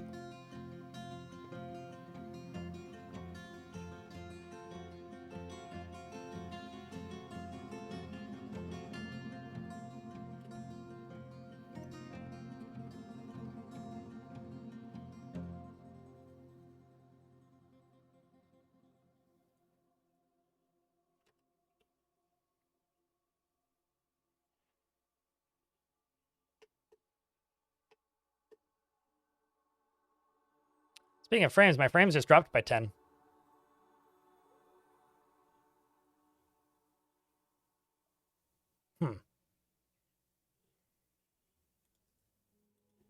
Fascinating.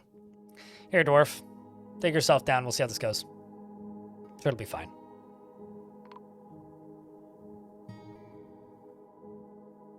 See? Walk it off. You'll be good.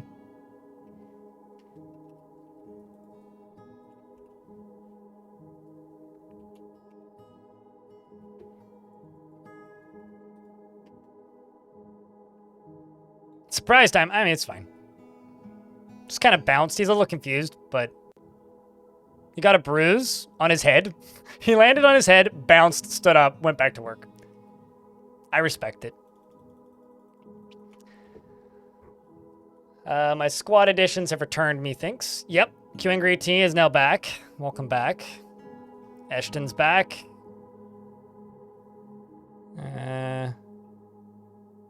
Militia Commander Vampire. What a role. What a dope job. Diamond. Sacred Treasure.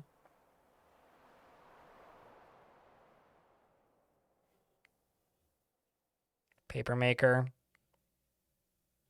Darius, you're nuts.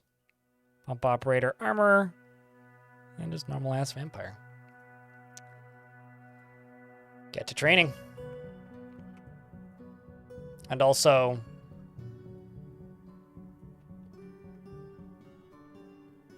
get some melee gear.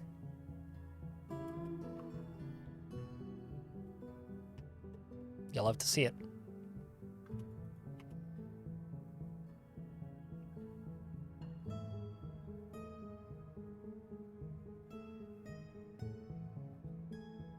I just read that as Ice just squished 7 dwarves in 1 pull request for Stone Sense.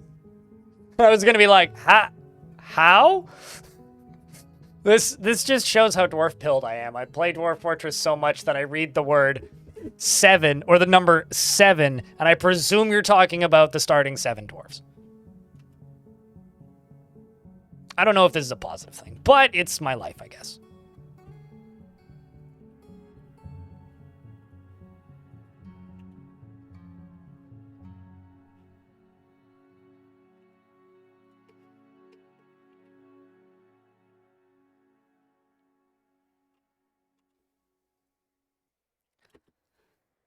I mean, personally, I won't ever play the game with Stone Sense just running, but I don't mind using it as a visual thing to look at every so often. Like, to me, it's a visualizer, not a play window, because I actually find Stone Sensing more confusing to look at than Fortress Mode. Maybe I'm weird, but...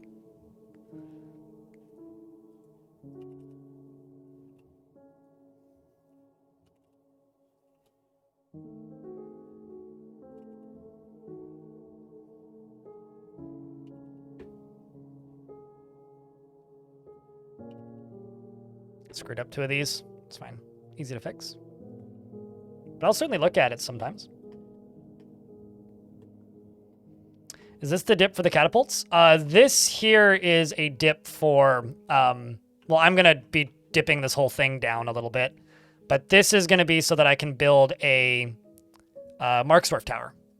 I might just build it out in the middle of this. I'm not actually sure yet. All I know is that I'm going to construct a Marksdwarf tower in here somewhere. Probably drop this whole ice shelf down by a Z level or 3, and then maybe around here put in a Marksdwarf tower. That's kind of my idea. Because they're all coming up that hill anyway. So once they get through the Marksdwarves, then they get to walk through the gauntlet, and then whatever makes it through will get burnt. I mean, I've still probably got another week of streams left in this fort, at least until Adventure Mode's out. So, gotta keep things interesting.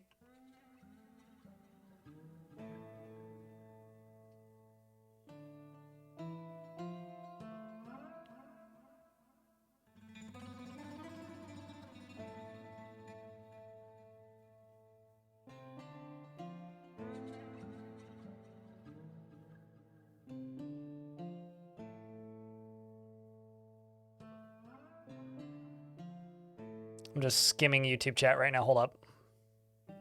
Reading in the game is broken because you can't learn the skill. Well, it's not really broken. Some characters are just too dumb. And most characters start off with 1 point in reading anyway.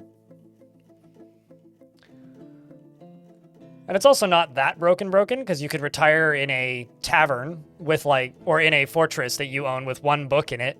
And then they read that 1 book and then you reclaim the adventurer and then you have reading. It's very easy. But yeah, that would be a good thing for librarians to teach you, Rip.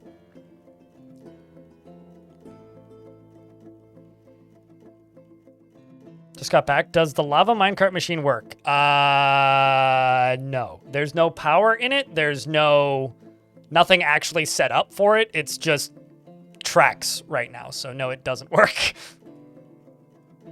It'll be cool when it does, I swear, def. But right now, no, it doesn't. Because it does literally nothing right now.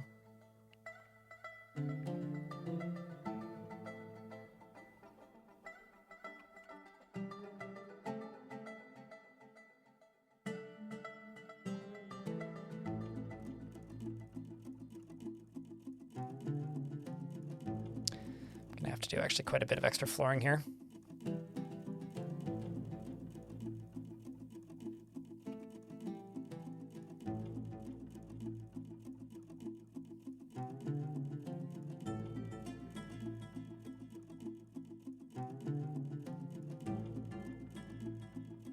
I'm also going to need to put extra walls in, but that's okay.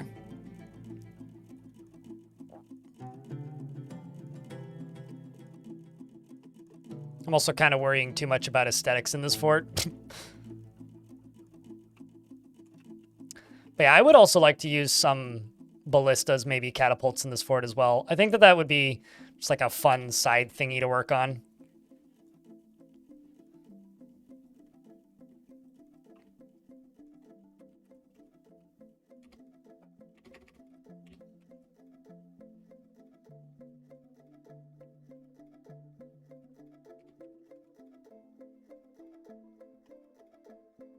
That's poor dwarf. Poor dwarf.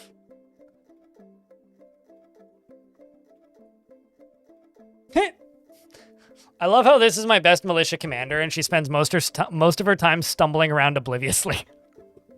Like, legitimately, this is my best militia commander. But is gonna spend more time wandering around like a doofus with her head cut off than actually doing militia things. And genuinely, this is hysterical to me. She's also missing a finger. It's fine. Also, apparently there's elves here to trade. I didn't know. So I'm just going to bring a gem bin over. See if I can trade with them real quick. And crawling.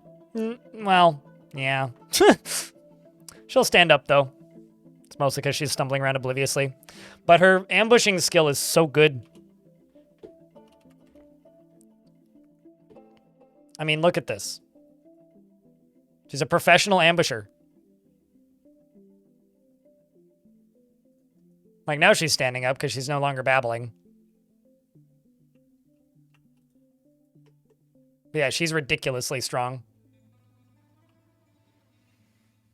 Drunken Monkey Ambush Master? Yeah, no, totally.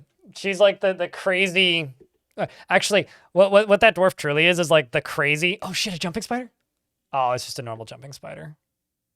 I was hoping it was a giant jumping spider. It's not. It's just a normal jumping spider. Elves, bring me something interesting, please. I keep buying her animals, but they keep not bringing me fun animals. Just brought a normal size jumping spider. I'm like, come on.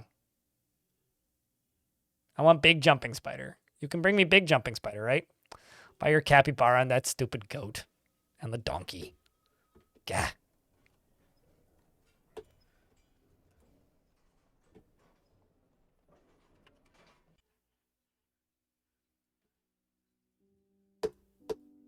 Grumble.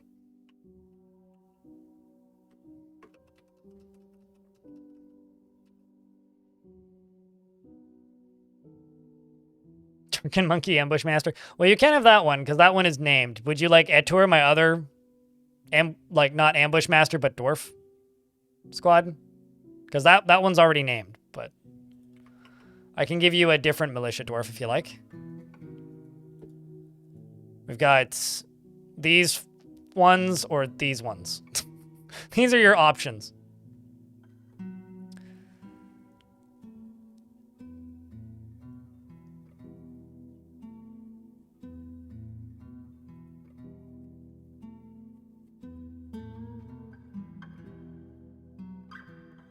I'm also slowly adding onto these squads.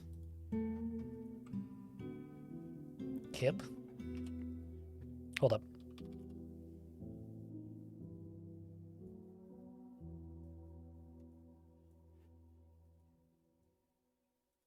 Which one was Kib? I didn't see a Kib.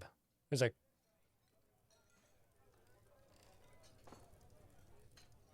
I didn't see a Kib. You mean Kubok? But Kubok is named.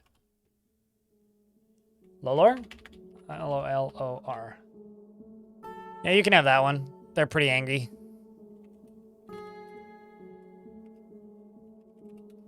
Montecore is actually a really good ambusher. Is an expert ambusher. Legendary observer, armorer, user, dodger, hammer derf, shield user, wrestler, fighter. Very good. 29 years old, is vampire. Most of her family who used to live here is now dead, except for her nephew, who's a vampire.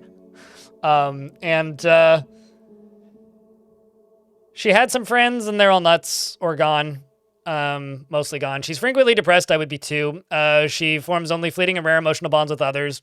Is a pessimist, has an active imagination, can easily fall in love or develop positive feelings, has a fast-paced life, doesn't handle stress well, and doesn't mind wearing something special now and again. She needs alcohol to get through the working day, but is starting to work slowly. Dreams of mastering a skill. Personally, views tranquility as one of the highest ideals. Would have the world operate in complete harmony without the least bit of strife or disorder. Believes that peace is always preferable to war. Values loyalty and does not really value skills related to fighting. Sorry about that. She likes Imust and is now singing. She likes serpentine-led bolts, shields, and goats for their eating habits, and Gila monsters for their venomous bite. And the words of the Umber Mountain, and when possible, prefers to consume brook lamprey, ratweed, and fonio beer and cherries. She hates oysters. Welcome to the foot.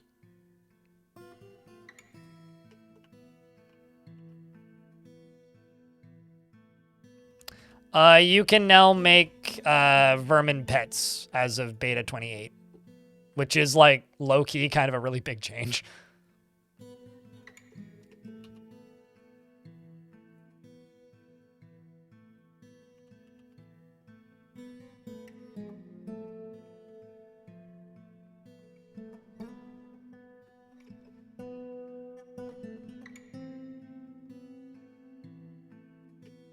You could have pet rats, yes. Some migrants have arrived despite the danger. Despite the current populations, you mean?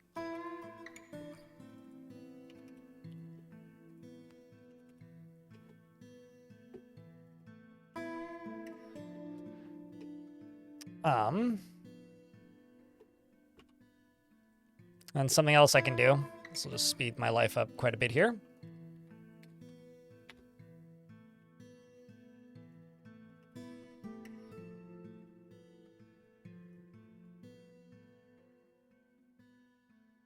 Oh well, that one I didn't want to get rid of.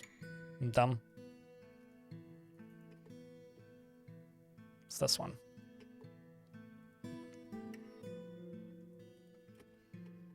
The rest all need stay.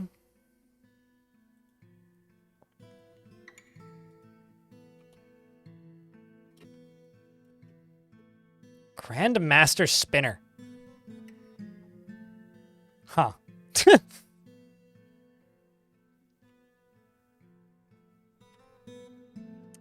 Vermin are not giant rats and also cannot be war trained. But you can currently have pet rats. And pet giant rats, even.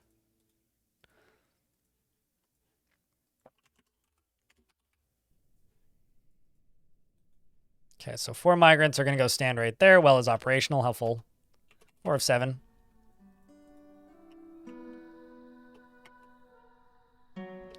Would be plenty for the current...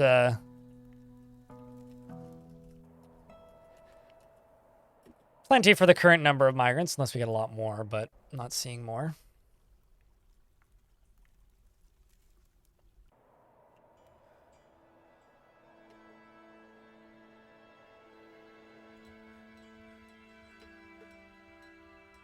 They're new vampires.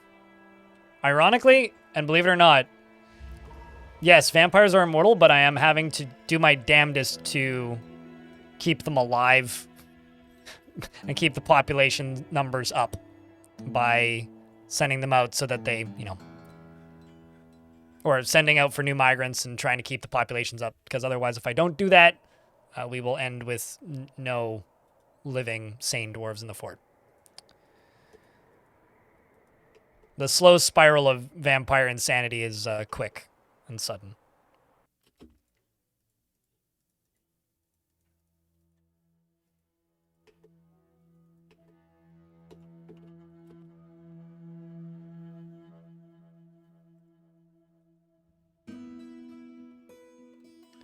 One piece at a time. How do you guys like the look of this as a defensive structure so far?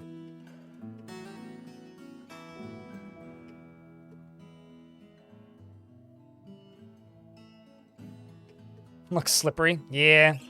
Yeah, I can see that.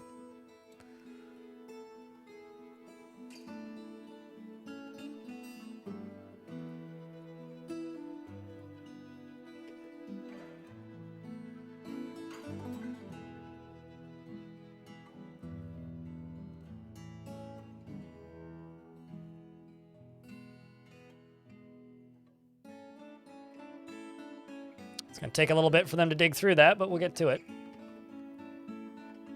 Vampires are a slippery slope. Yeah. Or as the thing I said earlier, as a joke, obviously. Vampires only want one thing, and it's disgusting.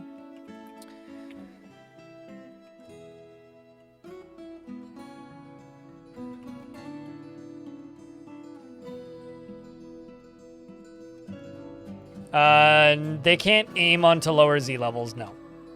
I'm not placing catapults out here. I might place ballistas out here, but they would be on the Z level they want to fire on. While they will eventually drop down to lower Z levels, they cannot be aimed down or up. They are extremely bad. Do not try and actually use them as defenses in any situation, because you will be very disappointed and they will fail you. I guarantee it.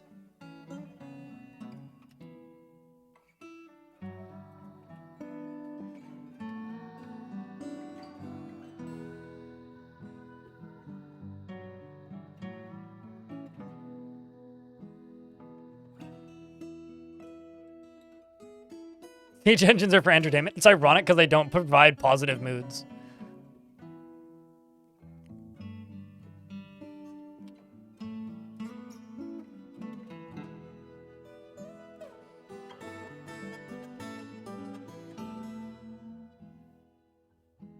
But no, siege engines are designed for when Dwarf Fortress was a flat two-dimensional game. They're not designed for the 3D game. Which kind of sucks.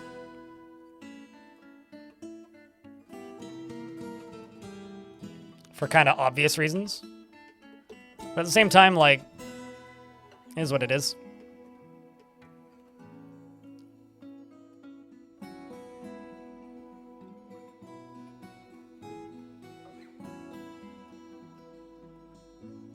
At the very least, we have mine carts that we can do silly shenanigans with.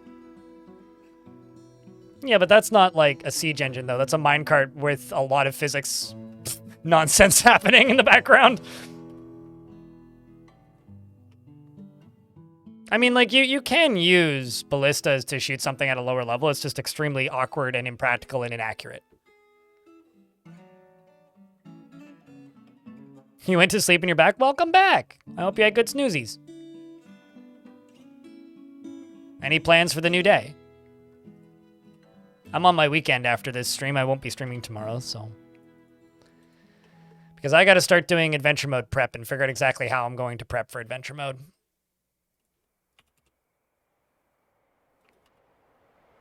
Because I'm also not positive that this is the last patch before adventure mode, so I also have to like kind of poke Kit Fox and be like, "Oh, what the fuck up? What now? What you do?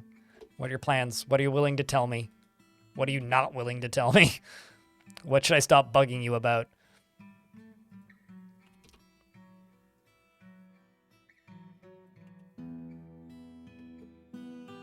Pretty accurate description of every single like major interaction I have with Kit Fox around a patch. It's just I start poking, and they're like, "All right, so stop asking questions now, please." This is as much as we're willing to tell you. Yeah, the problem is getting them back in to the cages. You know, it's very easy to let the genie out of the bottle. The problem is cramming the motherfucker back in. You know?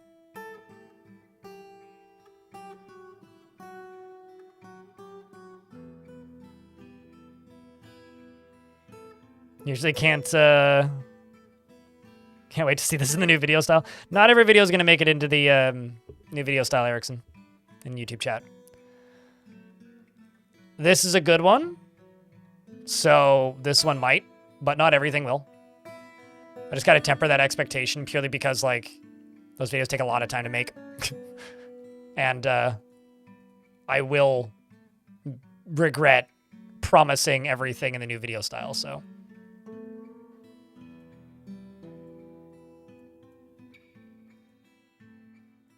But I will do my best to get as many things out in the new style as possible.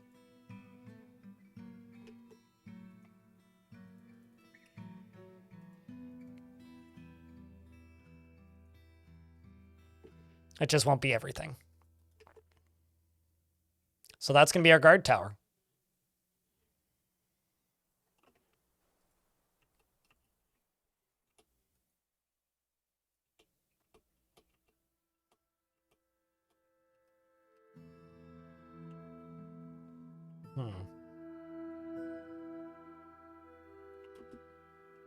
Do I want to go all the way up like this, or do I want to go up and then down? I kind of want to go up and then down and then over. So let's instead go up to here. Up one.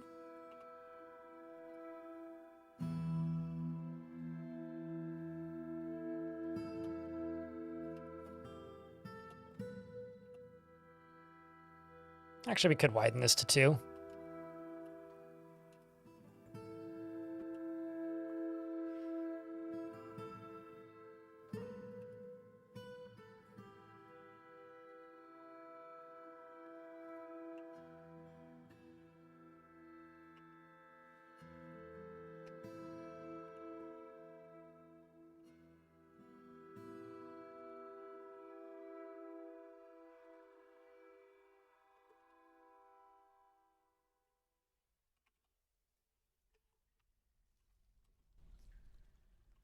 Yeah, that'll be fine.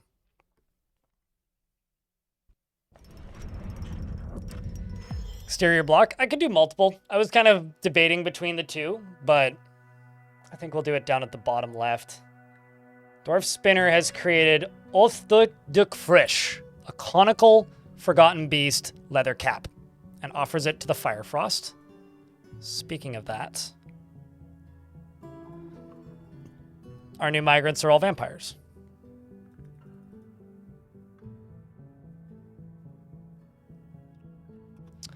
Conical cap.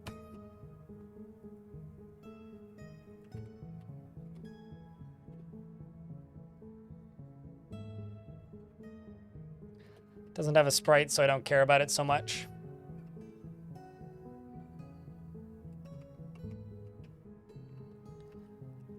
The only real secret I have to my creative process is remove the corners off of squares. Like this right here. And this would look 1,000 times worse if it was just a square. Remove the corners off of squares. Is kind of really my only advice. Because that is the only, like, replicatable piece of, like, my design that I can verbally communicate. I guess. It's probably the easiest way to put that. Outside of that, I really have no idea how I do it. And there isn't really like an aesthetic or a style behind it aside from I don't like squares.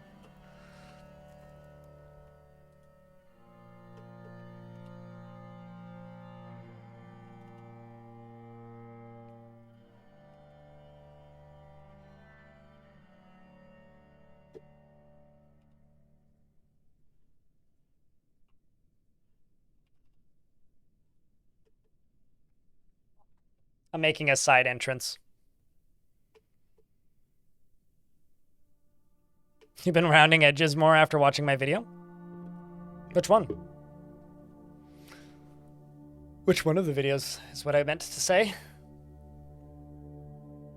Makes things a lot better. Yeah, I mean, it's a very small, subtle change, but even just like that one thing is a pretty big difference on the design of a fort. Let's just go through here, get rid of this, get rid of this. Yeah, I'm running low on... Oh, actually, I may be out of sand. Nope.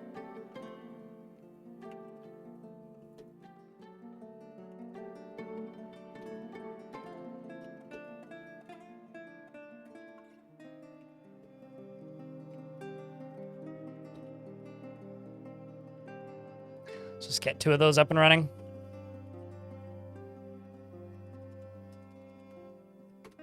But at the end of the day, I don't find, personally, from my perspective, my forts are not that creative. I think that it's very difficult to look at your own forts and see imperfections in your design or things that you perceive as imperfections, regardless of them actually being imperfections. Whereas when you look at something somebody else built and you didn't watch every single step by step of it happening, it's hard to spot imperfections in their work. It's much easier to spot imperfections in your own because you know what you consider an imperfection. There's lots of things in this fortress as well that I personally think are ugly. There's a good number of like things that I think I could do better in just about every fort. And that doesn't mean that it's not perfect. That doesn't mean that like it's broken or busted or bad or anything. It just simply means that personally, I think I could do a better job on a lot of forts. That's it, really. I'm just going to use rows of these because this will be easier for me.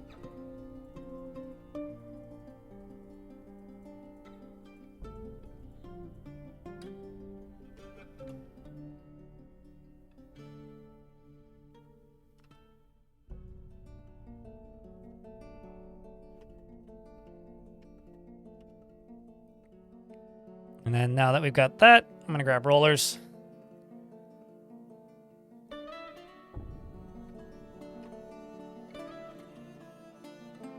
It's kind of bothersome that I can't do it this way.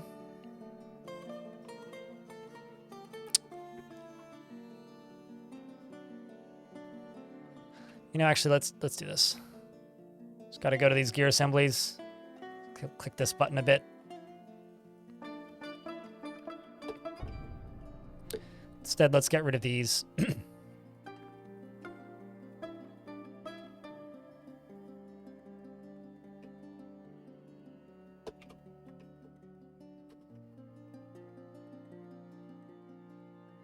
Oh, building temples? That one specifically is what did it? Wow. Happy to help.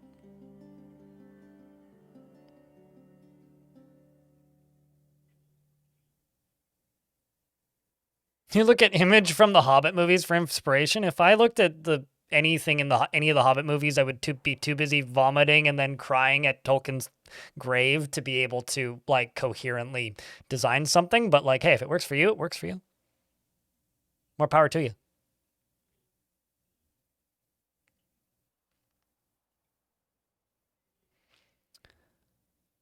Just gave you the idea of to have training rooms and nooks like that off the entry hall with drawbridge walls. If you're talking about like in the entry hall, why not use raised bars? Because I think bars look pretty dope, and also they could see through them, unlike drawbridges. So if you want to like pull a lever to like lower down an entrance or an exit, why not use raised bars as your entrance or exit?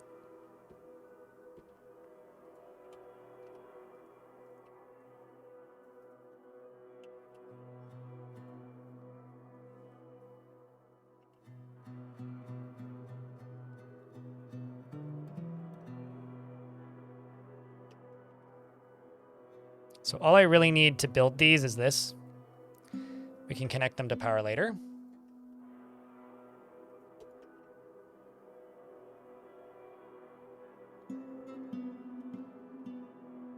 You like the throne room with the elevated walkways? Yeah, that's fair. More power to you. So, I was going to say, where's Siege exactly? Well, let's lock this.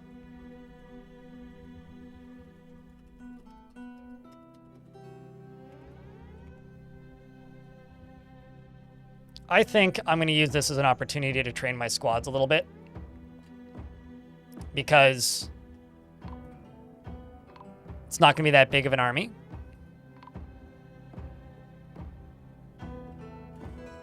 And my dwarves are pretty close to the surface already. So might as well just bring them down.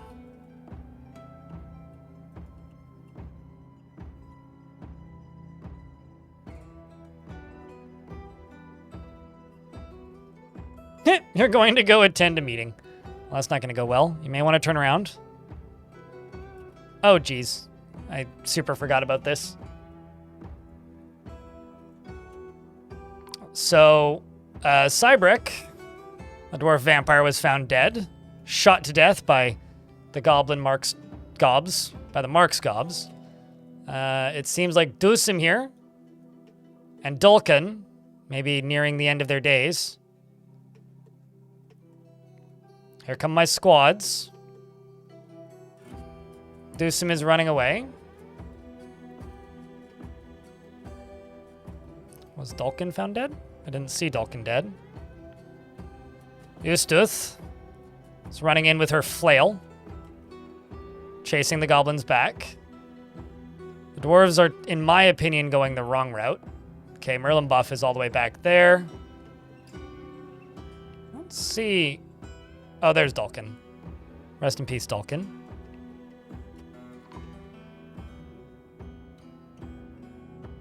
The Dwarven Scragglers, after taking on more than they could chew, are now turning around to finally corner the few remaining goblins in the back hallway.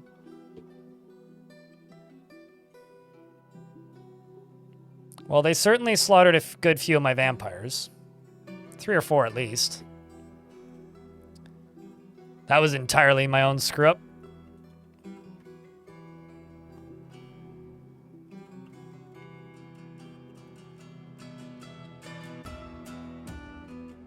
It's time to continue retraining my squads because, damn it, we're going to need it.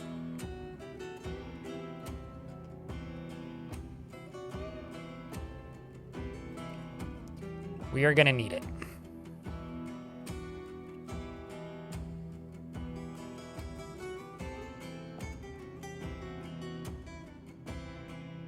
And here come the dwarves to rescue the wounded.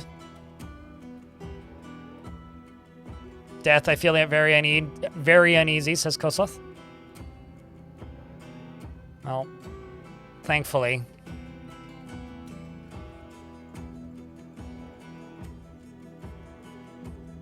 You'll be rescued in a moment. Sooner than later, hopefully. So a total of 3 dead dwarves. A woodburner, vampire, and Dulcan. And we also lost a vampire dwarven child, Mebzith. You know, I could try and rescue that child. I basically don't use it. I prefer to manually turn my squads on and off and know who's training when. But I make mental reminders to do it. Ratosaurus. So if you're not doing that, I would put them on staggered. But if you don't mind doing that, I prefer that. I kind of love that they actually kidnapped one of the kids, because now they have a vampire in their fort, and the humans have arrived to trade.